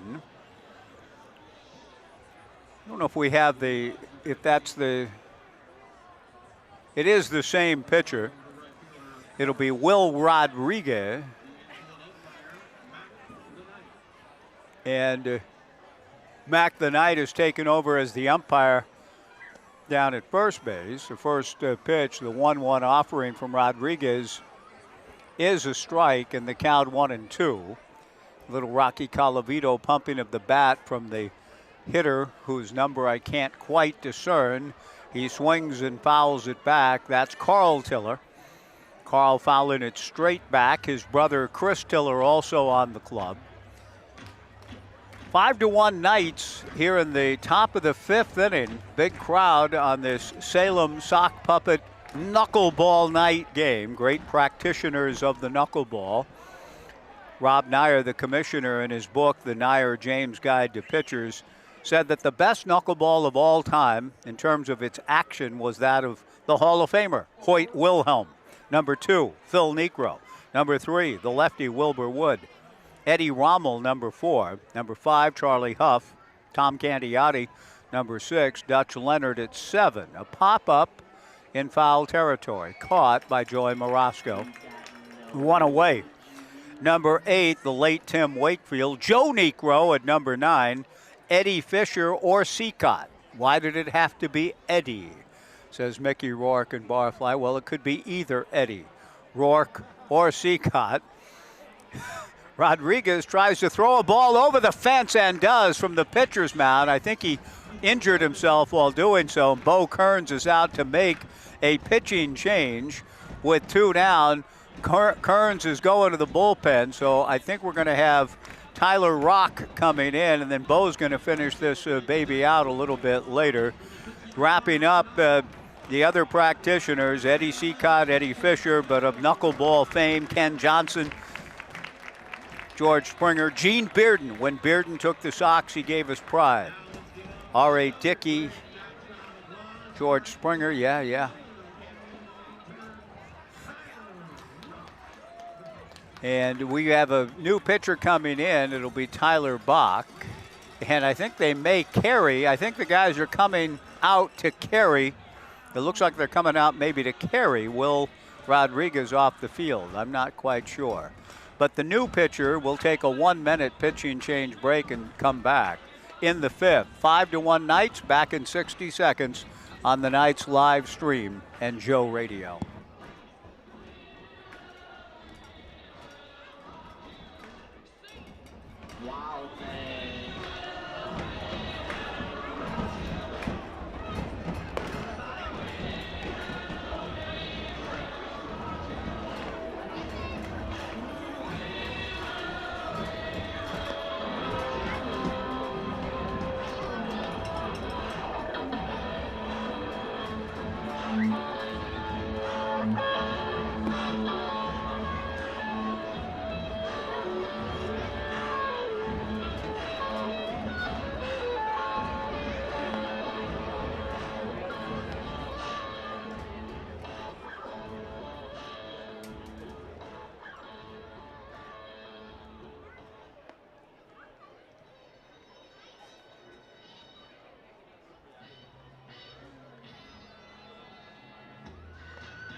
Okay, Cohen, go ahead and put that on. Let's liven up that second microphone. Here we are after the break. Yes, we are. Now, who do you want to say hello to that's listening tonight, Cohen? My 15-year-old sister. I'm not gonna mention her name because that's her deal. Well, Lydia, we'll meet her and we'll put her on the headset in just a moment. But you have family listening back in Louisville or somewhere, don't you? Yes. Who? Ruby and my cousins Lily. Ruby and Lydia, we'll let you explain that in a moment. We have the new pitcher in as we welcome you back in on Salem Sock Puppet Night. So you're saying, Cohen, that it was Lydia's idea to put the headset on and talk on the radio? No, actually it was my mom and dad's idea. Oh, okay. Well, and they're right over here. My nephew, Zach, and your mom, Amber. And it's so good to have you guys out here in Oregon. What else are you going to be doing while you're out here? What have you done already? Well, actually, it's hard to say. Okay, it is hard to say. Why don't you put Lydia on, and we'll talk to Lydia. Okay. Take that thing off. Lydia, you put it on. Lydia, how about you talk? Yeah, thank you, Cohen. Cohen's kind of running the operation here as we welcome you back. Tyler Bach will do the pitching now with the Knights leading 5-1. A check swing tapper and a ground ball that Diego Cruz is not able to play. They get an out at first, and on a force play running back to third. I'm not quite sure the disposition of the runners. There's just a lot of things going on that I'm not sure I fully understand, and we'll see what ends up happening. You've got a runner cutting across the diamond from third and sliding back into first. So it's a little too difficult for me to fully understand. All I know is it's fun and frivolity, and my great niece, Lydia, joins me. Lydia, good evening. How are you? I'm doing pretty good. How are you? Okay, now yeah, Cohen said you would explain who's listening back home. Tell us, who do you want to give a shout out to back home? Ruby and Lily Kivlin in Bloomington, Indiana. What's up, guys? And they're listening tonight. They are. And tell me a little bit, Lydia, about, I mean, you were going to, a couple of summers ago, we thought you were going to come out and spend some time with us over the summer. Is that still ever a possibility? It most definitely is. I think most definitely next year when I'm 16, I will come out here, and I'll be a little bit older enough to come out here. When I was here the first time, I was like 11, yeah, so that's it just pretty wasn't young. realistic. Here's a fly ball into center field, and racing into second base with a double. Good base running with Danny Taves, who probably shouldn't even be in the game. He was ejected earlier, but has since come back as a pinch runner and a hitter. And now DeSantis coming to the plate with runners at second and third, one out, 5-1 Knights. Tyler Rock, the new pitcher, and I'm delighted to have on this Salem Sock Puppet night, knuckleball night, my great niece and great nephew. Cohen is here, and Lydia. Lydia, tell me a little bit about your life. Are you playing any sports, or what do you do back home in Louisville? I'm a competitive rock climber at, Here you go. thank you. I'm a competitive rock climber. Nice. So I rock climb. That's cool. Yeah. You know, we have a rock climbing gym right behind, right back over there. Do you see it through the windows right back there? Right back there. Yes, I do. Okay. Oh, wow. Our daughter and your cousin Elle has been up and down those rocks back there many times. What? So maybe, Wait, that's awesome. yeah, it's fun. Now the pitch is in there, and the count 2-1. The infield drawn in. The 2-1 pitch swung on and missed. Even the count at 2-2 to Robbie DeSantis. We're in the fifth inning, and the Knights' new pitcher Tyler Bach comes to the plate, and an ephus ball goes to the backstop over the head of Xavier Rios, and that's going to lead to a run for the Sock Puppets, with Tyler trying to throw an ephus pitch. Tyler does a great job up in the booth as he works all of the Knights games within the McGrath family press box, and tried to go a little bit of Rip Sewell, a little bit of Steve Hamilton, the Folly floater, Rip Sewell, the ephus pitch, and it didn't quite work out. He comes back with a more conventional 3-2 pitch, hit foul toward the stands, and again, the fans had a chance to make a play, and no one did. Lydia, if the ball gets hit like that, will you be bold enough to try to make a catch? Oh, yeah. Okay, good. Oh, absolutely. Because you know if you catch it in the stands, the batter is out. They're going to call the batters out tonight if fans make catches. So you have a chance. Yeah, I'm going to get them out. So competitive rock climbing. What year are you going to be in school? Oh, my gosh, a base hit. Whoa. And there's nobody home out there in the outfield. Jackson Farah's going to chase it, and we might have an inside-the-park home run here for the Salem Sock Puppets. Danny Taves is racing around, still going. And you've got a run on a head-first slide, and Danny Taves safe at third. And the runner who just scored being given some CPR to try to get him revived after they race around the bases. So, pretty fun. Now you understand this is non-conventional baseball tonight, right? Yes. Yeah, you picked up on that? I kind of did with the banana suit. Yeah. Is that what that is? Yes, it is. And the hot dog one as well. Hey, Can't it's forget a the little hot dog. chilly tonight It too, is. isn't it? I'm glad I brought some extra things. Cohen's Yes. got a beaver blanket on. I brought an extra Yes. hoodie. Yes. Aunt Missy has flannel shirts over here. Yeah. Here's a ground ball to second. A play coming at first, and it's not in time, and another run scores. And Eddie Smith calling the runner at first safe, or I don't know, did he call him out? The runner has left the base paths. So maybe an out was recorded. Coming to the plate now for the Sock Puppets will be Kelly Roth. So now you have, are these cousins in Indiana or friends listening tonight? Cousins, I also have, I wanted to say hey to Marmy and Bearpaw and my mom and stepdad as well. But Okay. yeah, so they're in Indiana and Bloomington, and yeah, they're our cousins. So. Okay, but where do you live mainly? Where do you live mainly? Louisville, Kentucky. That's what I thought. Yeah. Okay. Yeah. But you have cousins in Indiana. Indiana, yeah, because Now, that's where Amber's from. an appeal is made, and there goes Mac the Knight. Mac, I think, is going to, when he gets a chance, our mascot. You see the mascot throwing the ball? Yes. Not bad. Hey. Pretty good arm, actually. Okay. Do you play any softball ever, or baseball, or no. How about you, Cohen? Ever play baseball? No, I'm just asking you, though. So yeah, I play baseball. Oh, you do play baseball. Good. I may have to put you back on the headset for a moment. Yes. Let's go ahead and put him back on so I can find out a little bit about Cohen and his baseball playing. So, Cohen, here's a pitch swung on and missed, and this will be a strikeout that'll lead to a runner getting on base, I think. He's out. They call him out or safe? Mac the Knight, they see Mac's umpiring and says safe. Did you think he was out, Cohen? Yeah, it looked like he was out. I agree with you. It was pretty tough. It was close play. Yeah. So, what positions do you play? I play second and pitcher. Okay, which do you like best? Probably second. Really? Mostly because I get all the action. Okay, so you like the action. Yeah, I love the action. And tell me again, are you going to be 10? 10 on your next birthday, and when's that? February 17th. Okay, so you'll be 10. So have you been playing baseball a long time? I've been playing since I was like 3, so. Ah, good. Your dad loves baseball, doesn't he? Yeah. Yeah. You go to major league games sometimes, don't you? Hold up, my sister corrects me. I've been playing since I was 2. 2 years old. Wow.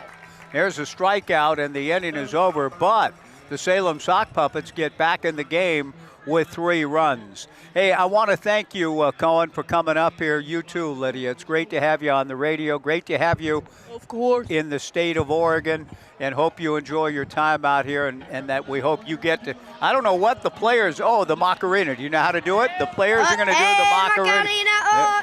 Macarena. There we go. You got it. We're going to take a break during the Macarena. It'll be a 2-minute break, in fact. We'll come back in 2, regroup a little bit as we go to the bottom of the 5th. 5-4 with the Sock Puppets on the comeback trail. Back in 2 on the live stream and Joe Radio.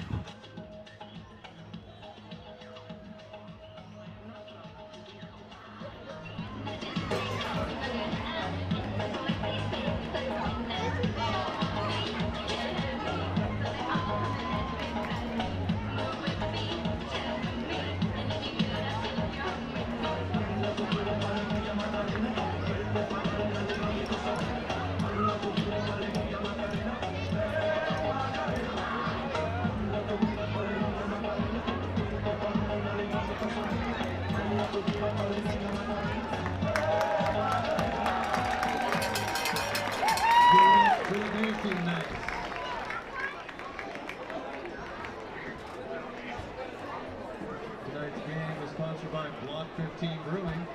Established in 2008, Block 15 aims to elevate excellence in the craft beer and beverage experience. Measured by endless passion, curiosity, and drive for accessible breweries. Their family includes a Corvallis downtown brew pub, South Corvallis Production Brewery and Tap Room, Dave's Restaurant, and craft distribution throughout the Pacific Northwest.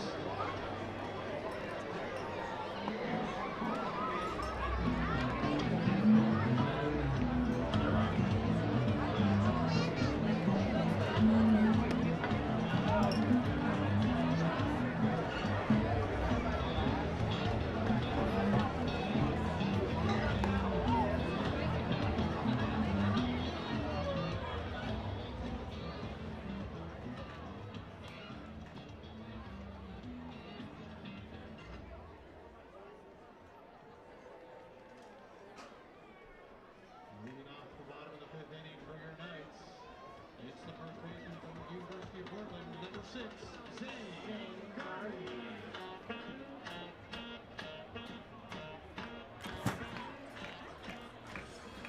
Zane Garvey will lead things off for the Knights, 5-4. The Knights leading the Sock Puppets. The new pitcher for Salem is Daniel Filterer. Zane Garvey, the batter, and takes ball 3, 3-1. 5-4 Knights in the bottom of the 5th inning. Filterer working very quickly and throws the 3-1 pitch to the backstop, ball 4. I believe it's ball 4. Zane Garvey's lingering around home plate. Eddie Smith looking at the baseball, and I think we'll put a new one in play, the home plate umpire. I guess while Smith continues to study the baseball, Garvey steps back in. The count now 4-1. It says 4-1 up on the board. Filter's 4-1 pitch is swung on and missed, and apparently there was a strike mixed in somewhere along the way, so Zane Garvey strikes out. One away, and Will Jeske will be the hitter. Eddie Smith, I'm not sure what. Oh, he's dancing a little bit. Never, never gonna. What's that song playing right now?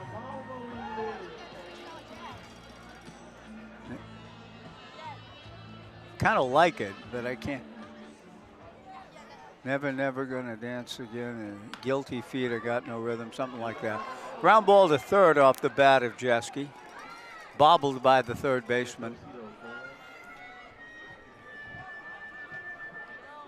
Should have known better than to cheat. Yeah, you should have. Okay, anyway, it's a Dakota Chun, the batter. Dakota coming up big clue style with the leadoff hitter for the Knights striking out. Then an error, bringing Dakota Chun to the plate with Will Jeske at first base. 5-4 Knights in the bottom of the 5th inning. The pitch from Filterer to the backstop going behind Dakota Chun, and Will Jeske heads down to second base.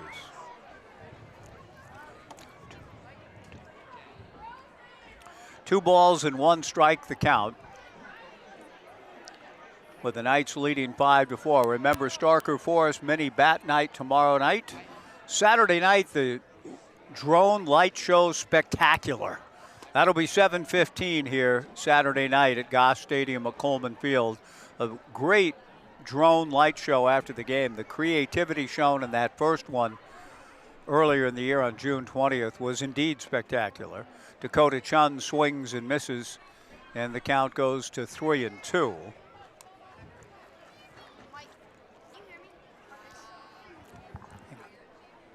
Three balls and two strikes the count. The pitch on the way, swung on and topped foul at the plate. It remains 3 balls and 2 strikes. Cohen, there will be somebody coming up here soon with a little gift for you, so hang on. Yeah, no, I can't. And the count 3 balls and 2 strikes. I'll talk to you about it here in a moment. Here comes John Casey, no longer with he took the wig off. 3-2 with 1 out, a runner at second base. Conventional base running here in the bottom of the 5th. Pitch is lashed to center field. Nice catch out there for the second out of the inning. And Xavier Rios celebrating his 21st birthday today. See, Xavier Rios will come to the plate with 2 down. Can you hear me through there? You can hear me? Oh, okay. Go ahead and liven up mic 2 again, please. Yeah, go ahead, put it on. I think we're going to be good. Can you hear me, Cohen? Say something. I can hear you. Yeah, but, okay, there we go. Yeah, there you go. Now yeah, that's better. You want to call the pitch here? They're singing sure. happy birthday to the catcher. The batter is Xavier Rios, and they're singing happy birthday to him. Is he happy about it, smiling? And here's the umpire call. And here's the umpire. Wait, what's the umpire doing? That's a good question. I've asked that a few times, not only tonight. But go ahead. You want to call this pitch? Sure. Okay. Oh. What did he do? Oh, there's a line drive. That's a line drive. Yes, it is. Oh, one's about to score. Is he? Is he out or safe? One scores. The umpire got in his way. Okay, this one, Cohen, I want you to say thank you to Heather, please. Thanks. Say thank you, Heather. Thank you, Heather. And that's for you. That's a gift from the Corvallis Knights. It's a baseball cap from Heather, our general manager. That and Lydia, that's for Lydia. Thank you, Heather. Okay, let me just take off my headset for a minute and take off. Yeah, you bet. Here, I'll hold on to it while you put the new cap on, the Corvallis Knights cap, making our guests from Louisville feel welcome. The pitch, oh my gosh. The base umpire came to the plate, and you've got a fight, a brawl going on. Do you think it's a real brawl, or do you think Cohen, that this is a serious fight or a fake fight? I think that was a fake fight. I think the umpire was kidding. Yeah, that was a. It was a fake fight. And now look, the mascot's going to be the base runner. Oh, here we go with. What's the mascot's name again? Hold up. Mac. Mac the Knight. Yeah, Mac the Knight. That's Mac right. the Knight at first. Yeah. And now the umpire with a helmet on, running the bases. Well, third in our case. That's true, and is being chased by Mac the Knight for a moment. I'm glad you're here, Cohen, because I really can't quite figure out what's going on. Hey, I'm 9 years old. I know everything. I can tell that you do. Now, does Lydia have her hat now? Yes. Okay. And here comes the starry machine. Okay, now the umpire, look, Cohen, the umpire is back in. The umpire is back in. Tell me how he does. Oh, I think that was a strike. Oh, yeah, that's a strike. That looks like a strike. The other umpire, his partner, rings him up. And oh, here's the rage quit from the umpire. Yes, indeed, that's true. Anyway, we're going to go to the sixth inning. The Knights got to run a little bit of insurance for this big night. We'll take a 90-second break. There we go. The Knights 6 and Salem, the Sock Puppets 4, back in 90 on the Knights live stream and Joe Radio.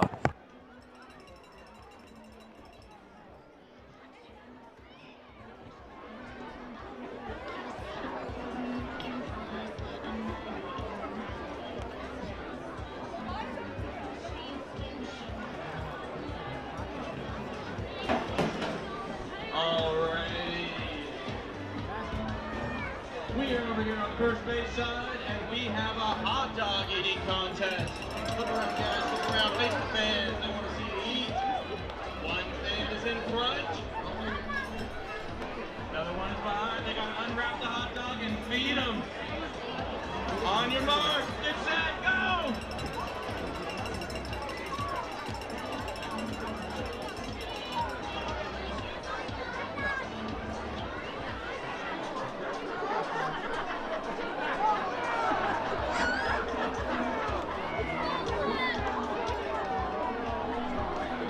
Come on, Knights fans, let's cheer them on.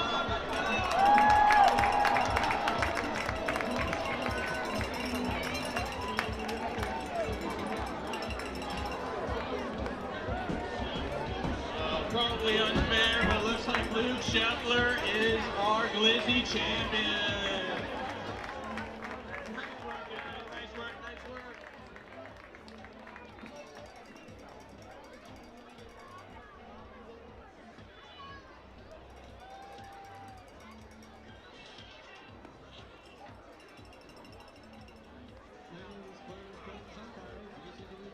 Okay, here we go now. We're back. Mike Parker working with Cohen Rennick. And I have a shout out for somebody. Yeah, no, I understand. I think somebody who you really love was not listening earlier, so who's the shout out for? My grandma. And what's her name? Her actual name or her? Is Grandma Marmee? Yeah, Marmee. Grandma Marmee, Cohen says hello. What's your message for Grandma tonight? What do you want to say to her? Here's a base hit for the Sock Puppets. It's 6-4. The Sock Puppets are rallying, so you do love her. Where does she live? Where does Marmee live? Nashville. Oh, in Nashville. Nashville, Indiana. Nashville, Indiana, or Tennessee? Indiana. Okay, I didn't either. Base hit. What's up, Marmy? We love you. Go Hoosiers. Lydia, I'm sorry, but this is not a Hoosiers game. It's a Knights game. Hoosiers! Well, I'll deal with Well, my sister later, but yeah, this will I- be a big. I yeah. understand that you will, but she did say she. Ooh, there's an attempt bunt. Did he show bunt? Did Yeah, he he- attempt- he But showed did he bunt. get the bat pulled back in time? Yeah, I think, yeah. Okay, good. Maybe. Go Either ahead. It was a Call striker. it. What do you got here? Oh, there's a feeble pop-up, and I think that's going to be caught. Was it? Yes, that was caught. Is, Was you caught. like that guy's baseball cap? Yeah. Diego Cruz caught it. I can't tell if that's a safari hat or just like. It's kind of a safari hat, and he's a oh, he's right. got a cowboy hat on. He's a right-handed player, Cohen, and he's playing left-handed, isn't he? Well, that's a coincidence because I love cowboys and I'm right-handed. Not really sure if that's a cowboy hat. I don't know my hats. You want to look through the binoculars and see if you can tell what kind of hat that is for the shortstop? Yeah, sure. I think that's a cowboy hat. Okay, I'll trust you on that. Actually, no, that looks like a safari hat. Okay. Well, either way, it's not a baseball hat, but you have a nice-looking new Knights cap on. And what's this hat for? That is my morning jacket. Your what? My morning jacket. I got it at a concert. Oh, okay. Looks good. Okay, now, 2 balls and no strikes to the Salem sock puppet batter, Stephen Kahn. Another ephus ball from Tyler, and that doesn't find the strike zone. Not only the ephus pitch of the volley floater, Steve Hamilton, Rip Sewell, but Bill Lee threw it in the World Series. I think Tony Perez hit it out of the park, or didn't he, in the 75 World Series? What happened? What'd you see? I didn't see anything. I was taking a sip. I was taking a sip of my drink. Okay, but the ball went up and over the stands. I'd like to see a fan make a catch tonight for an out. Yeah, so would I. Now here goes Aunt Missy. What's she doing? I'm good. She's stomping her feet. She's stomping. Yep, she is stomping, trying to get the out. And it looks like it might work. The runner's going to third base. And he threw it. Yeah, he's out. He's out. Really good play. Oh, and they're going to say that the third baseman pulled his foot. I'm not sure that's a good idea. The base umpire says that Joey Morosco, in trying to receive the one-hop throw, pulled his foot. And the runner is safe. We're going to see a pinch runner now. Bo Craig will run at third base for the batter who was just, I think, thrown out at third, but they said that Joey Morosco pulled his foot. Oh, he was definitely thrown out, but I think that, but like he pulled his foot, so I'm not sure how that works. Well, they say he pulled his foot, and I guess that's all that matters. Nah.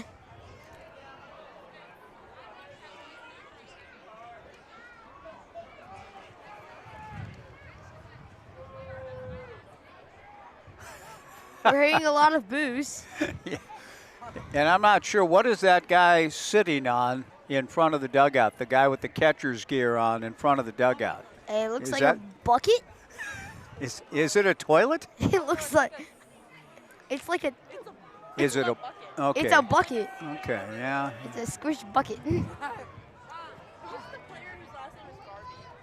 Number 6 is his name, Zane Garvey, right here, Zane Garvey. Why do you ask? Because Amber's last name is Garvey. Oh, yes, he is on a squished There's bucket. the ephus ball, ground ball to first. Now this time they should call him out. Uh-oh, the throw's high. He's out. And he's out, isn't he?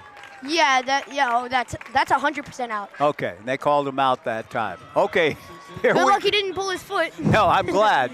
We go to the bottom of the 6th inning. We're going to take a 90-second break. The Knights 6 and the Salem Sock Puppets 4 on this knuckleball night back in 90 on Joe Radio. Text your song request anytime to 541-926-1818. And now, coming your way, it's the 6th inning song presented by Clue.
Bottom of the 6th inning, Tate Hammond will be the batter. It's a good ball game, a strange ball game, a most unusual game. I haven't had a chance through the busyness of everything to check my phone to see if any of you helped me with respect to who had the hit with that tune. Was it Andy? Somehow Andy Williams comes to mind, but I don't know. How do I begin? Was his last hit, was it not, to tell the story? I mean, Andy Williams, you know, great crooner.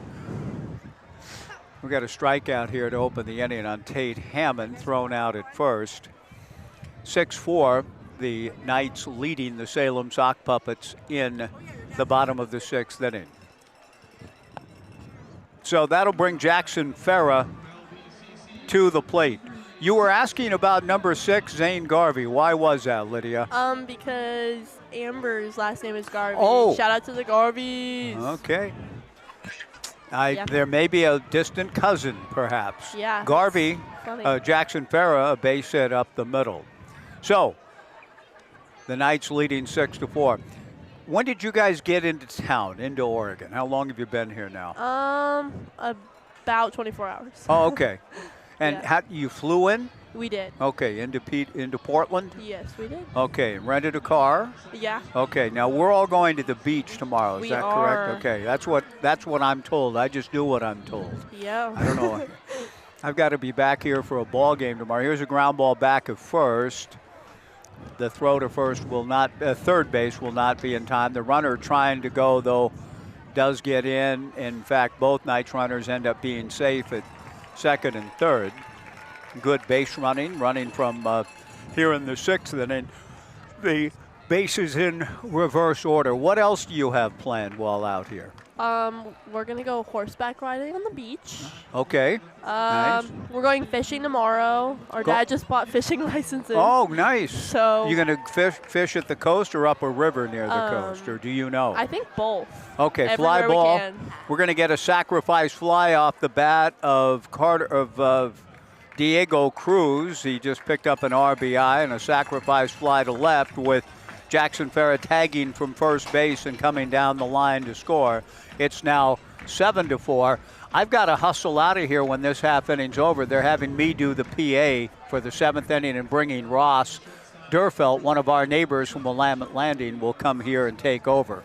So he maybe should just go on his own when he gets here. Here comes, but then I'll be back a little bit later. Okay, so horseback riding on the beach, fishing at the beach and up the river. Yeah. What else?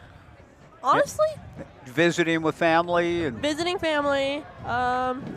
good. I don't really. Honestly, we're just going with the flow here. Yeah, my dad has the plan. That's the best thing to do, Yes. Lydia. Joey Morosco's hit by a pitch and trots down to first base. Do you know why you have the name Lydia? Because we have I do, our own yes. Lydia. How did you get to be named Lydia? After a family relative, great grandma, I think. On your dad's side or mom's side? On your Dad. dad's side, yeah. I think it's 3 grades, but yeah. And I had Aunt Missy actually gave me a photo of her, and I have it in my room. Nice. Beautiful name. It is. So we've got a rundown going on, quite a rundown. One of the biggest pickles I've ever seen. And I think Morosco evaded the tag, and he's still in the rundown. You got every member of the Salem Sock Puppets team on defense, all 9 guys chasing Morosco. And Joey is staying in the rundown longer than ever. He's safe again, still eluding the tag. And finally, out of sheer fatigue, Joey gives up and allows himself to be tagged. I got to go inside, guys, for a while. Ross will be along here in a moment, everybody. There's Alex. I got to go. So we'll be back in 2 minutes. I need time to regroup. Ross Durfelt will take you through the 7th inning. The Knights 8 and the Sock Puppets 4. Ross back in 2 on Joe Radio.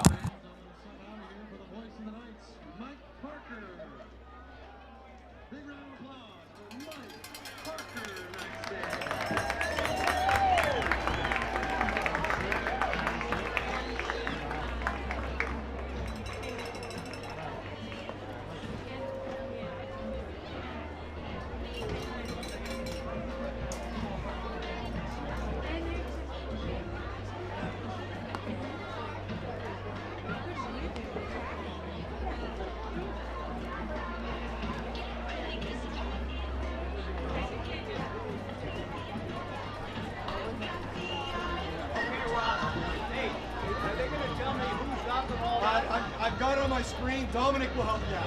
I don't know what I'm doing. Neither do I.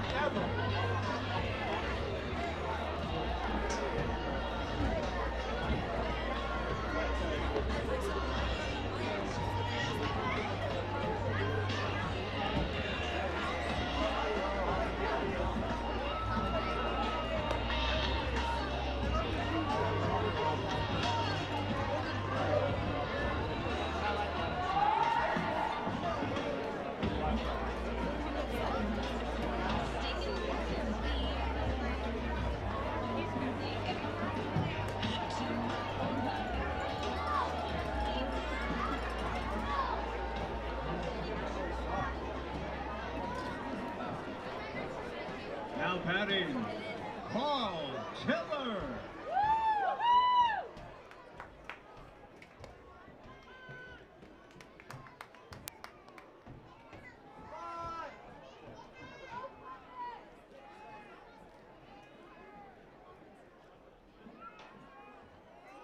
We got Kyle Tiller on the plate. Tyler Rock out there throwing. I don't know what he's throwing. This has been quite an evening here at Goss Stadium at Coleman Field. I'm going to be really honest with you. It's been something that's been really challenging to follow. But it's been a lot of fun. Great turnout tonight here. We're about to announce the attendance, so you'll hear what that is in just a minute. But it's been a lot of fun out here this evening. I got a chance to see some different arms on the mound. You know, the kids are really out here just having a grand old time playing some baseball. Sort of what it's all about, I think you could say.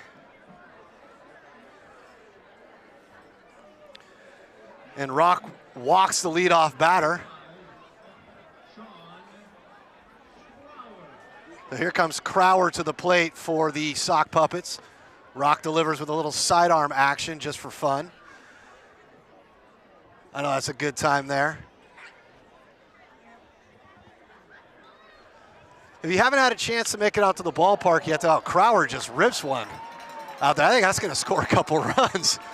Probably didn't hurt any that the entire outfield was playing on the infield.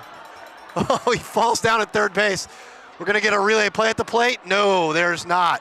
That is a 2-run inside the park home run delivered by Crower right there.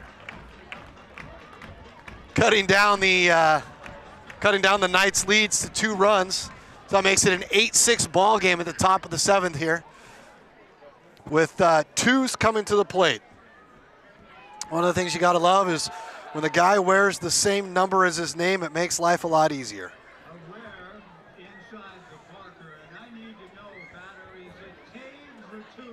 Danny Twos. Twos is what it is there. Right, he's now at the bat with nobody on. I've got the on-field voice sitting next to me. I'm not sure what she's doing on the phone, but oh, Twos just rips Rock's soft delivery. He may score. He could round the bases completely. We're going to tire these guys out. Twos is running. Oh, he holds up at 3. Good relay in that we had right there. So we're at the top of the 7th inning here at Goss Stadium at Coleman Field on the campus of Oregon State University. It's a great night for baseball. Really, the temperature has cooled down quite a bit. Lots of guys. Hi there, Amanda.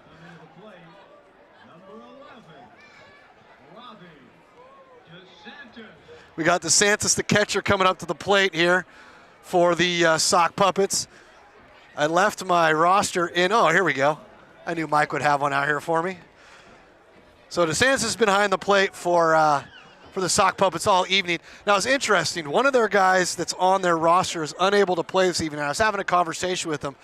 So this is a team that plays, if Mike probably has already said this, but a team that plays in an adult league. DeSantis rips a shot out to nobody again in the outfield. Twos is able to score. DeSantis rounding second. He's got no one waving him home at 3, so he's just going to bring himself in. Oh, we could have a play at the plate. Nope. DeSantis with another inside the park home run delivered by the Sock Puppets here in the top of the 7th inning. All of their runs come courtesy of inside the park home runs. Now, the Sock Puppets team is an organization there. It's an adult league. They play out of Salem. They play sometimes at the Kaiser Little League stadiums. They played at West Albany High School a bit. I was informed they had a 29-game win streak snapped last night in their league. So maybe they're taking out a little bit here on the Knights in the top of the 7th inning. Rock looking a little frustrated. He's starting to bring the velocity back here after a couple of inside the park home runs. Now he's waving off calls. He's going to get after it. The Knights have actually put some outfielders out there. So we'll see what Rock has to respond with here after giving up 4 runs in the top of this inning to make this game an 8-8 ball game here at the top of the 7th inning.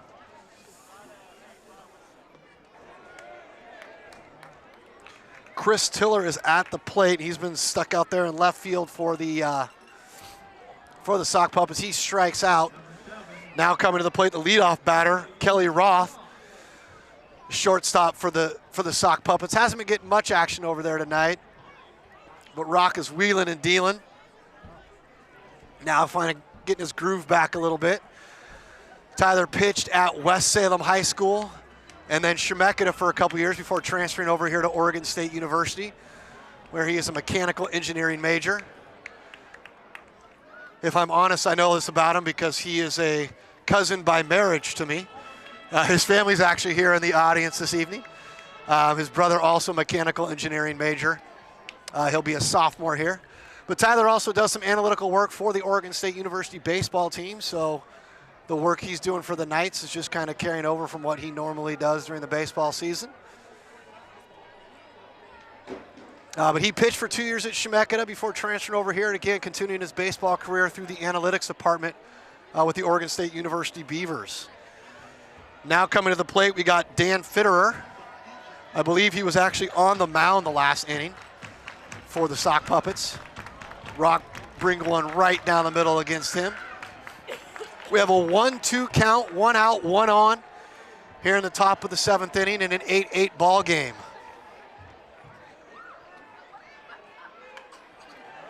It's a shot to center. I believe that's Hammond out there. Going to double him up. He does. He gets it to Morosco for the inning-ending double play. So the Sock Puppets do score 4 runs on like 3 inside the park home runs to tie the ball game here in the top of the 7th inning. We're going to come up to bat with the Knights after we come back.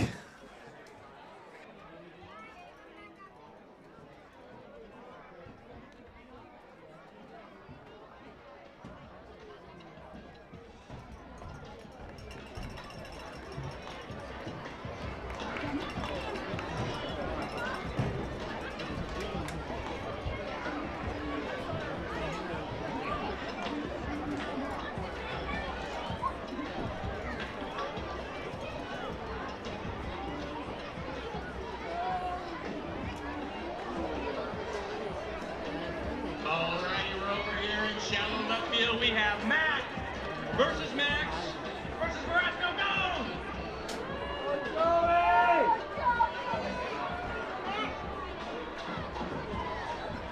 oh, Mac. Joey beat you so easily.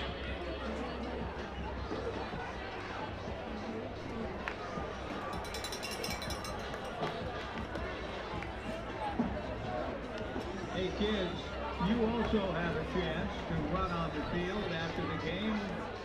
Run the bases and get player autographs, compliments of the old spaghetti factory. Once the game is over, you can access the field near the TNT Builders party deck down the third base line. So kids, run the bases after the game. And the attendance for tonight's Sock Puppet Knuckleball Nights. All right, we are back. So they just announced the attendance. As I said, it's a really good turnout tonight. 1707 joined us this evening. Don't forget, there is a ball game tomorrow, the start of a 3-game series against the Walla Walla Sweets. This is a big one in terms of standings and playoff situations for the Knights. So you've got nothing else better to do tomorrow, or even if you do, come on out, grab some tickets, come join us here for some great baseball. To join us this half of the inning, we brought the on-field personality for the Knights, Amanda Knight. Who knows what she's going to say, but, you know, we don't know really what's going on at all evening, so we've got her here with us. Amanda, how are you feeling about the game so far tonight? It's been an interesting game. Very interesting. How do you feel not having to really be on the field this evening and kind of taking an evening off and getting to just enjoy the atmosphere and the ambiance? It's been perfect timing considering I've got this cold. So perfect that Derek stole my microphone. I didn't hand it over easily. Yeah, that sounds like something Derek might do. So we got Garvey at the plate. He takes one opposite field.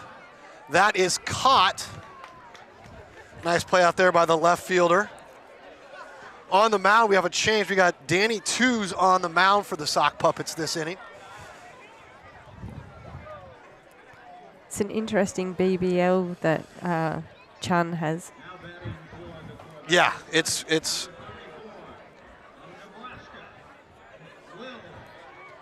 Will Jeske at the plate now for the Knights.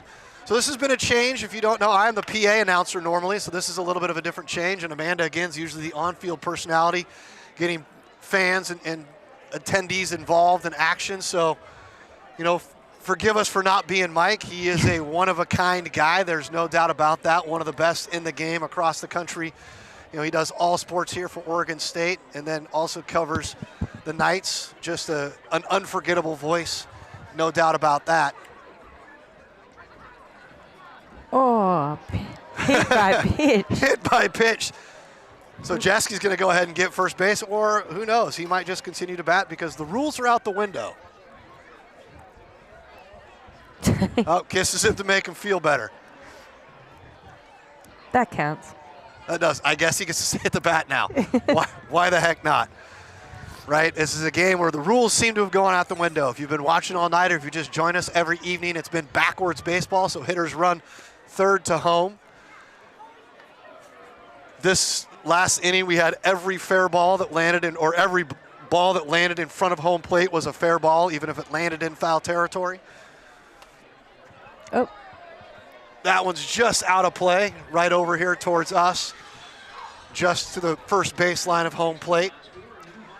Also, if you haven't been joining us, any foul ball that is caught by a fan cleanly is in fact an out. So it's been really interesting from the press box to watch fans looking for foul balls. We have not had one yet, but we still have a couple innings left to play. Jeske flies out to the shortstop.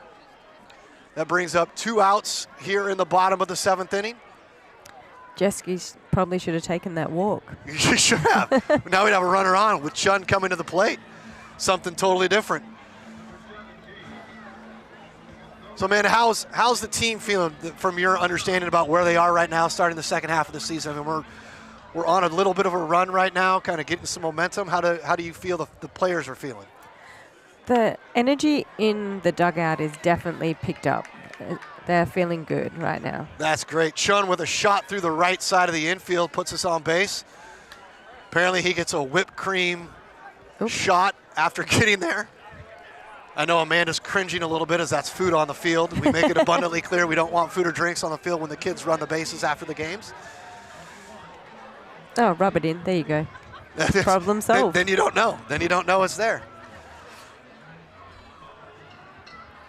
Xavier Rios, the catcher this evening, now at the plate.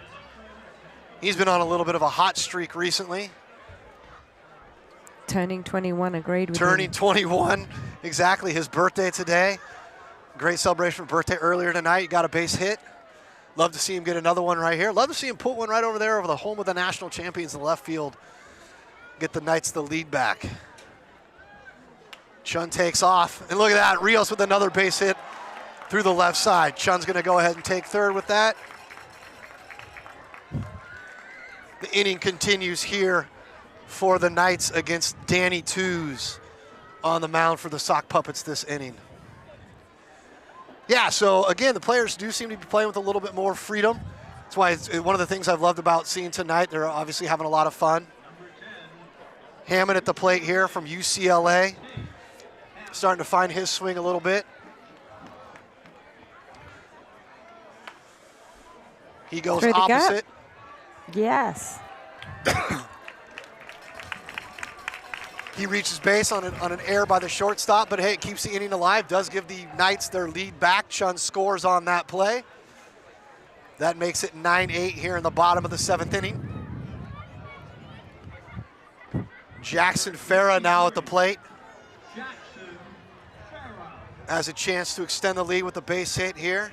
Rios has got decent speed out there at second base. Oh, he goes. Oh. He goes deep into the gap. Is that going to land? Oh, my goodness.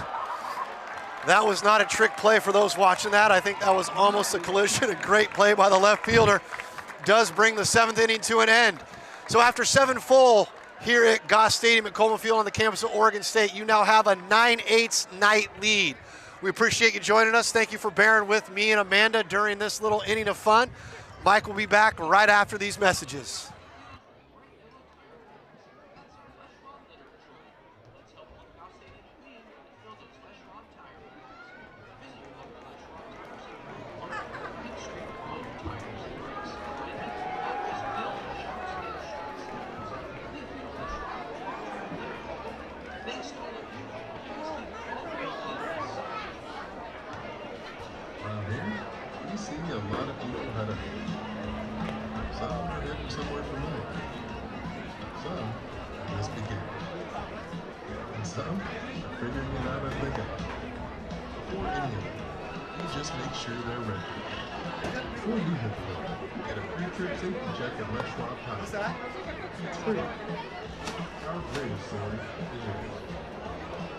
If we can't guarantee it, we won't sell it.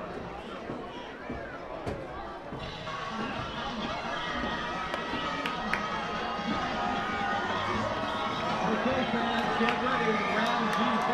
Cannon, be ready.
All right, we are back. Looks like Briley Knight on the mound now for the Knights. First pitch he throws is fouled back. So again, this is a reverse inning if you're watching this at home. So again, batters run third to second to first to home if they are able to reach base. It's confusing for everybody, as you can see right there on that ground ball. Not quite sure what's going on, but he does make the play. Oh, never mind. That is Bo Kearns, the pitching coach for the Knights out there on the mound now. So hopefully those pitchers are paying attention as their coach is out there throwing, having a little bit of fun, testing what he's got going on. Got Bo Craig at the plate now. He's been playing second base for most of the evening for the Sock Puppets.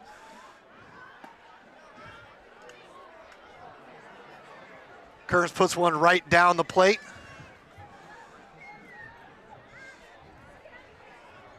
Looks like we have some sort of challenge by the Sock Puppets dugout right now.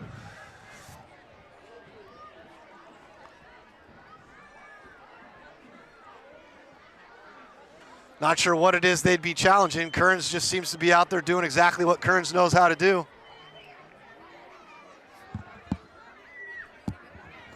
All right, I am going to head out of here now. Mike is coming on his way back. Thanks again for joining this evening, and continue to listen to tonight's game as well as all future games here for the Corvallis Knights.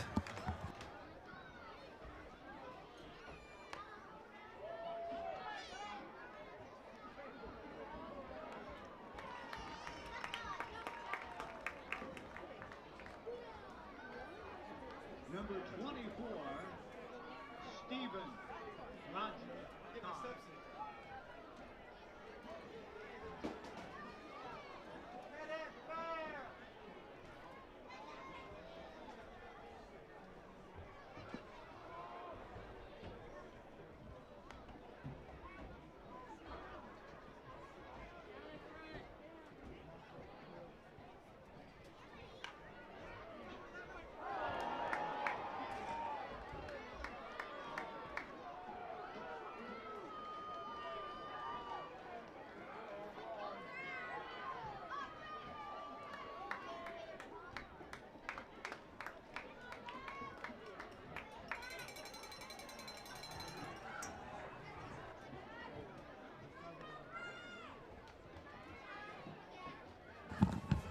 Okay, thank you, Ross. Thanks, everybody. I'm back. We just had a base hit, I think, as we play on here now in the 8th inning, I think. The Knights leading, I think, the Salem Sock Puppets 9-8. At the plate for the Sock Puppets is Brent Randall. The count is 1 ball and 2 strikes. With Bo Kearns pitching. Bo, the Knights pitching coach, delivers a line drive drop by Diego, and he's able to make a tag to end the inning. So Bo, who was my pregame show guest a couple of hours and change back, comes in and gets the job done in the top of the 8th inning. So we go to the bottom of the 8th inning. It's the Corvallis Knights 9, the Salem Sock Puppets 8, and we will be back in 90 seconds on the Knights live stream and Joe Radio. Tonight's game is sponsored by Edward Jones. To win in sports, adjust your strategy as the game changes. The same time is true of investments. Your local Corvallis and Paloma Edward Jones Financial Advisors can help you create a game plan for financial success. Visit edwardjones.com to get started today. Members SBIC. Over in Section F, we have the Corvallis Boys and Girls Club, the Catalyst Psychiatry nonprofit of the game. Are you struggling with treatment-resistant depression? Are you tired of medications that don't work or give you side effects? Catalyst Psychiatry can help with proven treatments like Spravato and TMS. At Catalyst Psychiatry, we empower change within for your best life.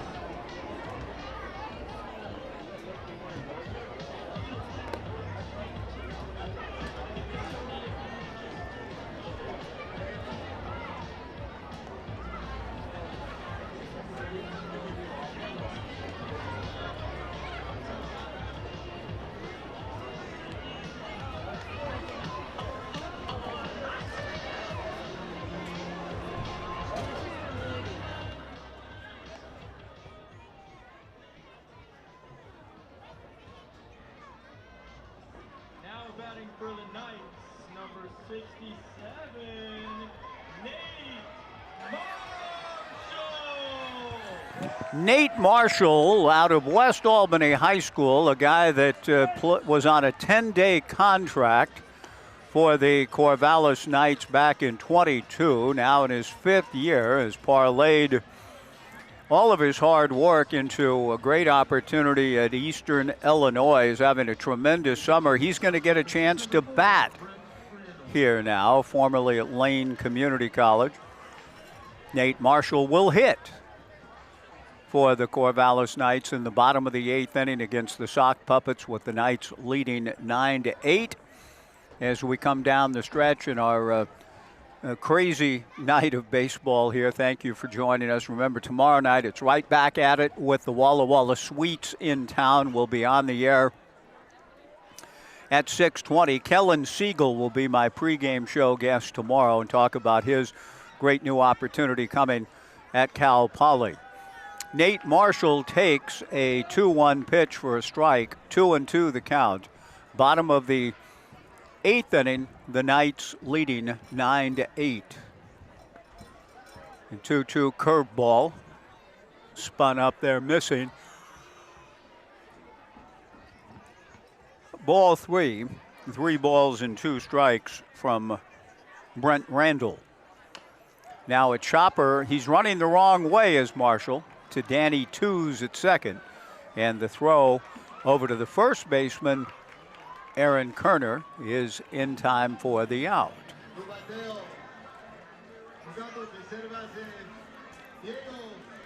So that brings to the plate the pride of Carolina in Puerto Rico, Diego Cruz. Number 12, Diego Cruz, the hitter. He swings and grounds one to the third baseman, who throws across to first for the out. Oh, they're going to say he pulled his foot. Just need to call the outs, to be honest with you. Apparently the foot pulled, and so Diego Cruz is aboard.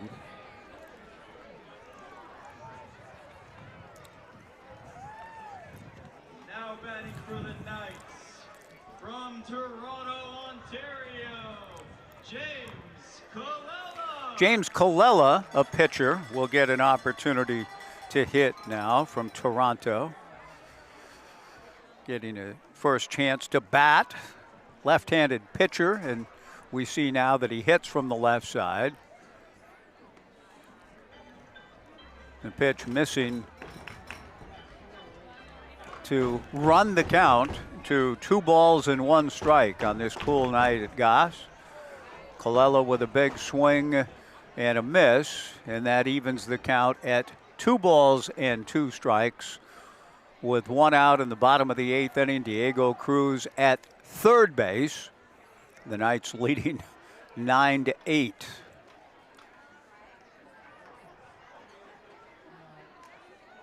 Randall delivers, swung on and missed. The runner goes. Strike 3. Diego Cruz safely into second, stealing second from third. And here comes Zane Garvey. Number 6, Mr. Utility, Zane Garvey. Zane Garvey, the batter, with a count of 1-1. Diego Cruz at second. 1707 in the ballpark tonight, 1,707 on the Salem Sock Puppet night. A pickoff play to second. The ball goes into center field. Diego gets up and goes to third, and he's going to try to score, and he will. The throw to the plate is not in time. Diego Cruz gets to third on an infield single, steals second, and on the throw to try to get him, the ball goes into center field, and he scores all the way from second. The Knights lead it 10-8.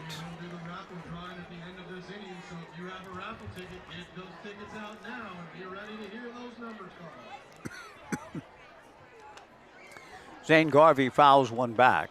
The count remains 1-2.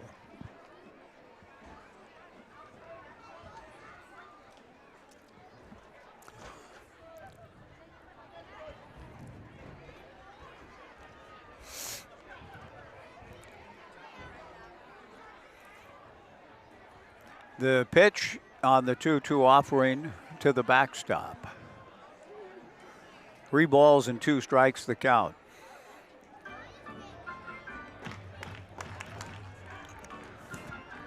Happy birthday tonight to 40-year-old Jackson Link. I think I mentioned him earlier, celebrating his 40th with his wife Britt in the stands and his daughter Lois. The 2-2 pitch, Garvey tried to check his swing, but he went around, strike 3. And the Knights pick up a run to take with them to the top of the 9th inning. For the final 3 outs they hope to put in the books against the Salem Sock Puppets. It's Bo Kearns, the pitching coach, the closer indeed in a save situation. We go to the bottom of the top of the 9th. The Knights 10, the Sock Puppets 8, back in 90 on the Knights live stream in Joe Radio. 0-4. 391 804. If you have that ticket, please report to the table down the third base line. One more time, 391 804. And now to direct your attention to the scoreboard, we got nighttime trivia.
A left-handed catcher for the Corvallis Knights as we go to the top of the ninth inning. Bo Kern starts Carl Tiller with a curveball that misses. The 1-0 pitch misses. Ball 2. Bo has an opportunity now to practice what he preaches, namely throw strikes, pitch to contact. His 2-0 pitch swung out and missed by Tiller, and the count 2-2. That makes it 3-2, pardon me. 3-2. The 3-2 pitch, pitching to contact, a ground ball to Garvey at second.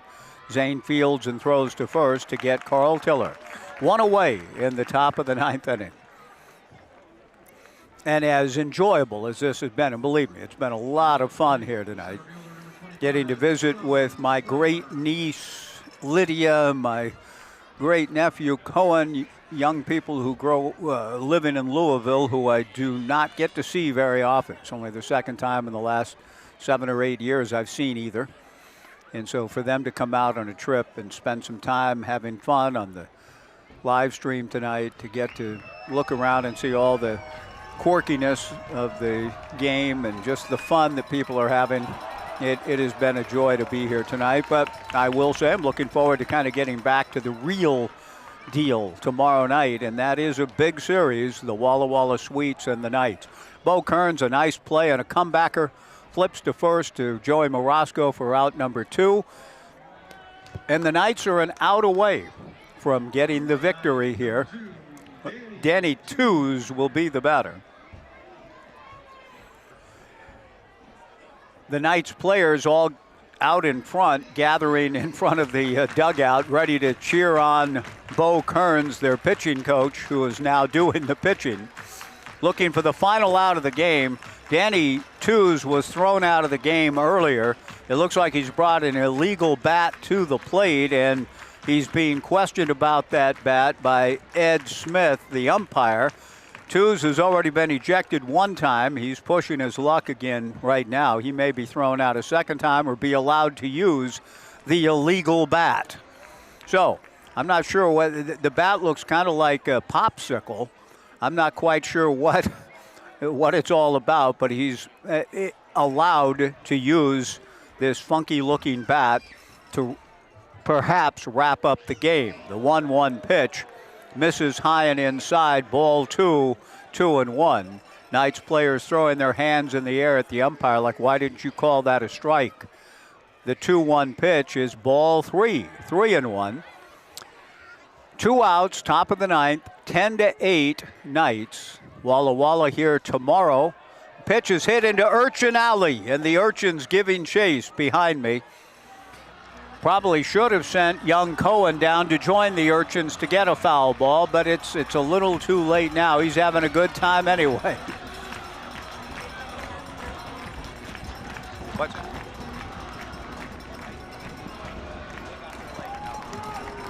3-2 the count, and Danny Tews is asking the crowd to rise to their feet and get loud, says the scoreboard. Get loud, get loud.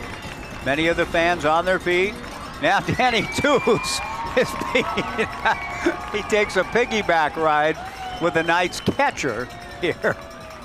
trying again to get the crowd revved up. So this indeed is a very mini-type version of what I'm told goes on at Savannah Bananas games. I've never seen one of them. 120,000 people in 2 days did in Eugene recently. The 3-2 pitch is swung out and missed, and Bo Kearns and the Corvallis Knights celebrate their 10-8 victory over the Salem Sock Puppets, and Gatorade treatment with the ice bucket thrown on Bo Kearns, who throws his hat down onto the turf and his glove into the air. What a fun night for the Knights, the Sock Puppets, and I hope for the fans here at Goss Stadium at Coleman Field. 1,707 on hand. Hope you had a good time. A very unusual game indeed, a most unusual night. Thank you for riding along with us. My thanks to my family, Lydia and Cohen, for spending some time on the air, to Ross Durfelt, and to all of you for tuning our way, to Jack Link celebrating his 40th birthday party here tonight with his family and friends. We will be back at it. We will be back tomorrow at 6:20 with a conversation with Kellen Siegel. And then it's a showdown, a 3-game series, 18 games left in the second half. The Knights go in to the series tied with Walla Walla for first place in the second half. Big series. Mini bat night tomorrow. Get here early, get your mini bat. Saturday, the Drone Light Show Spectacular at 7:15. The game will start at 7:15 with a show immediately following. So for Everett Barty and Brian Thomas, Brendan Brucker, and our crew of Garrett Dworshak, Dale Hummel, and Javon Grossman, this is Mike Parker thanking you for joining us. Again, our final score against the Sock Puppets on Knuckleball Night. The Knights 10, the Sock Puppets 8. See you tomorrow night right back here on the Knights live stream and Joe Radio. So long, everybody. Visit EdwardJones.com to get started today. Members SBIC.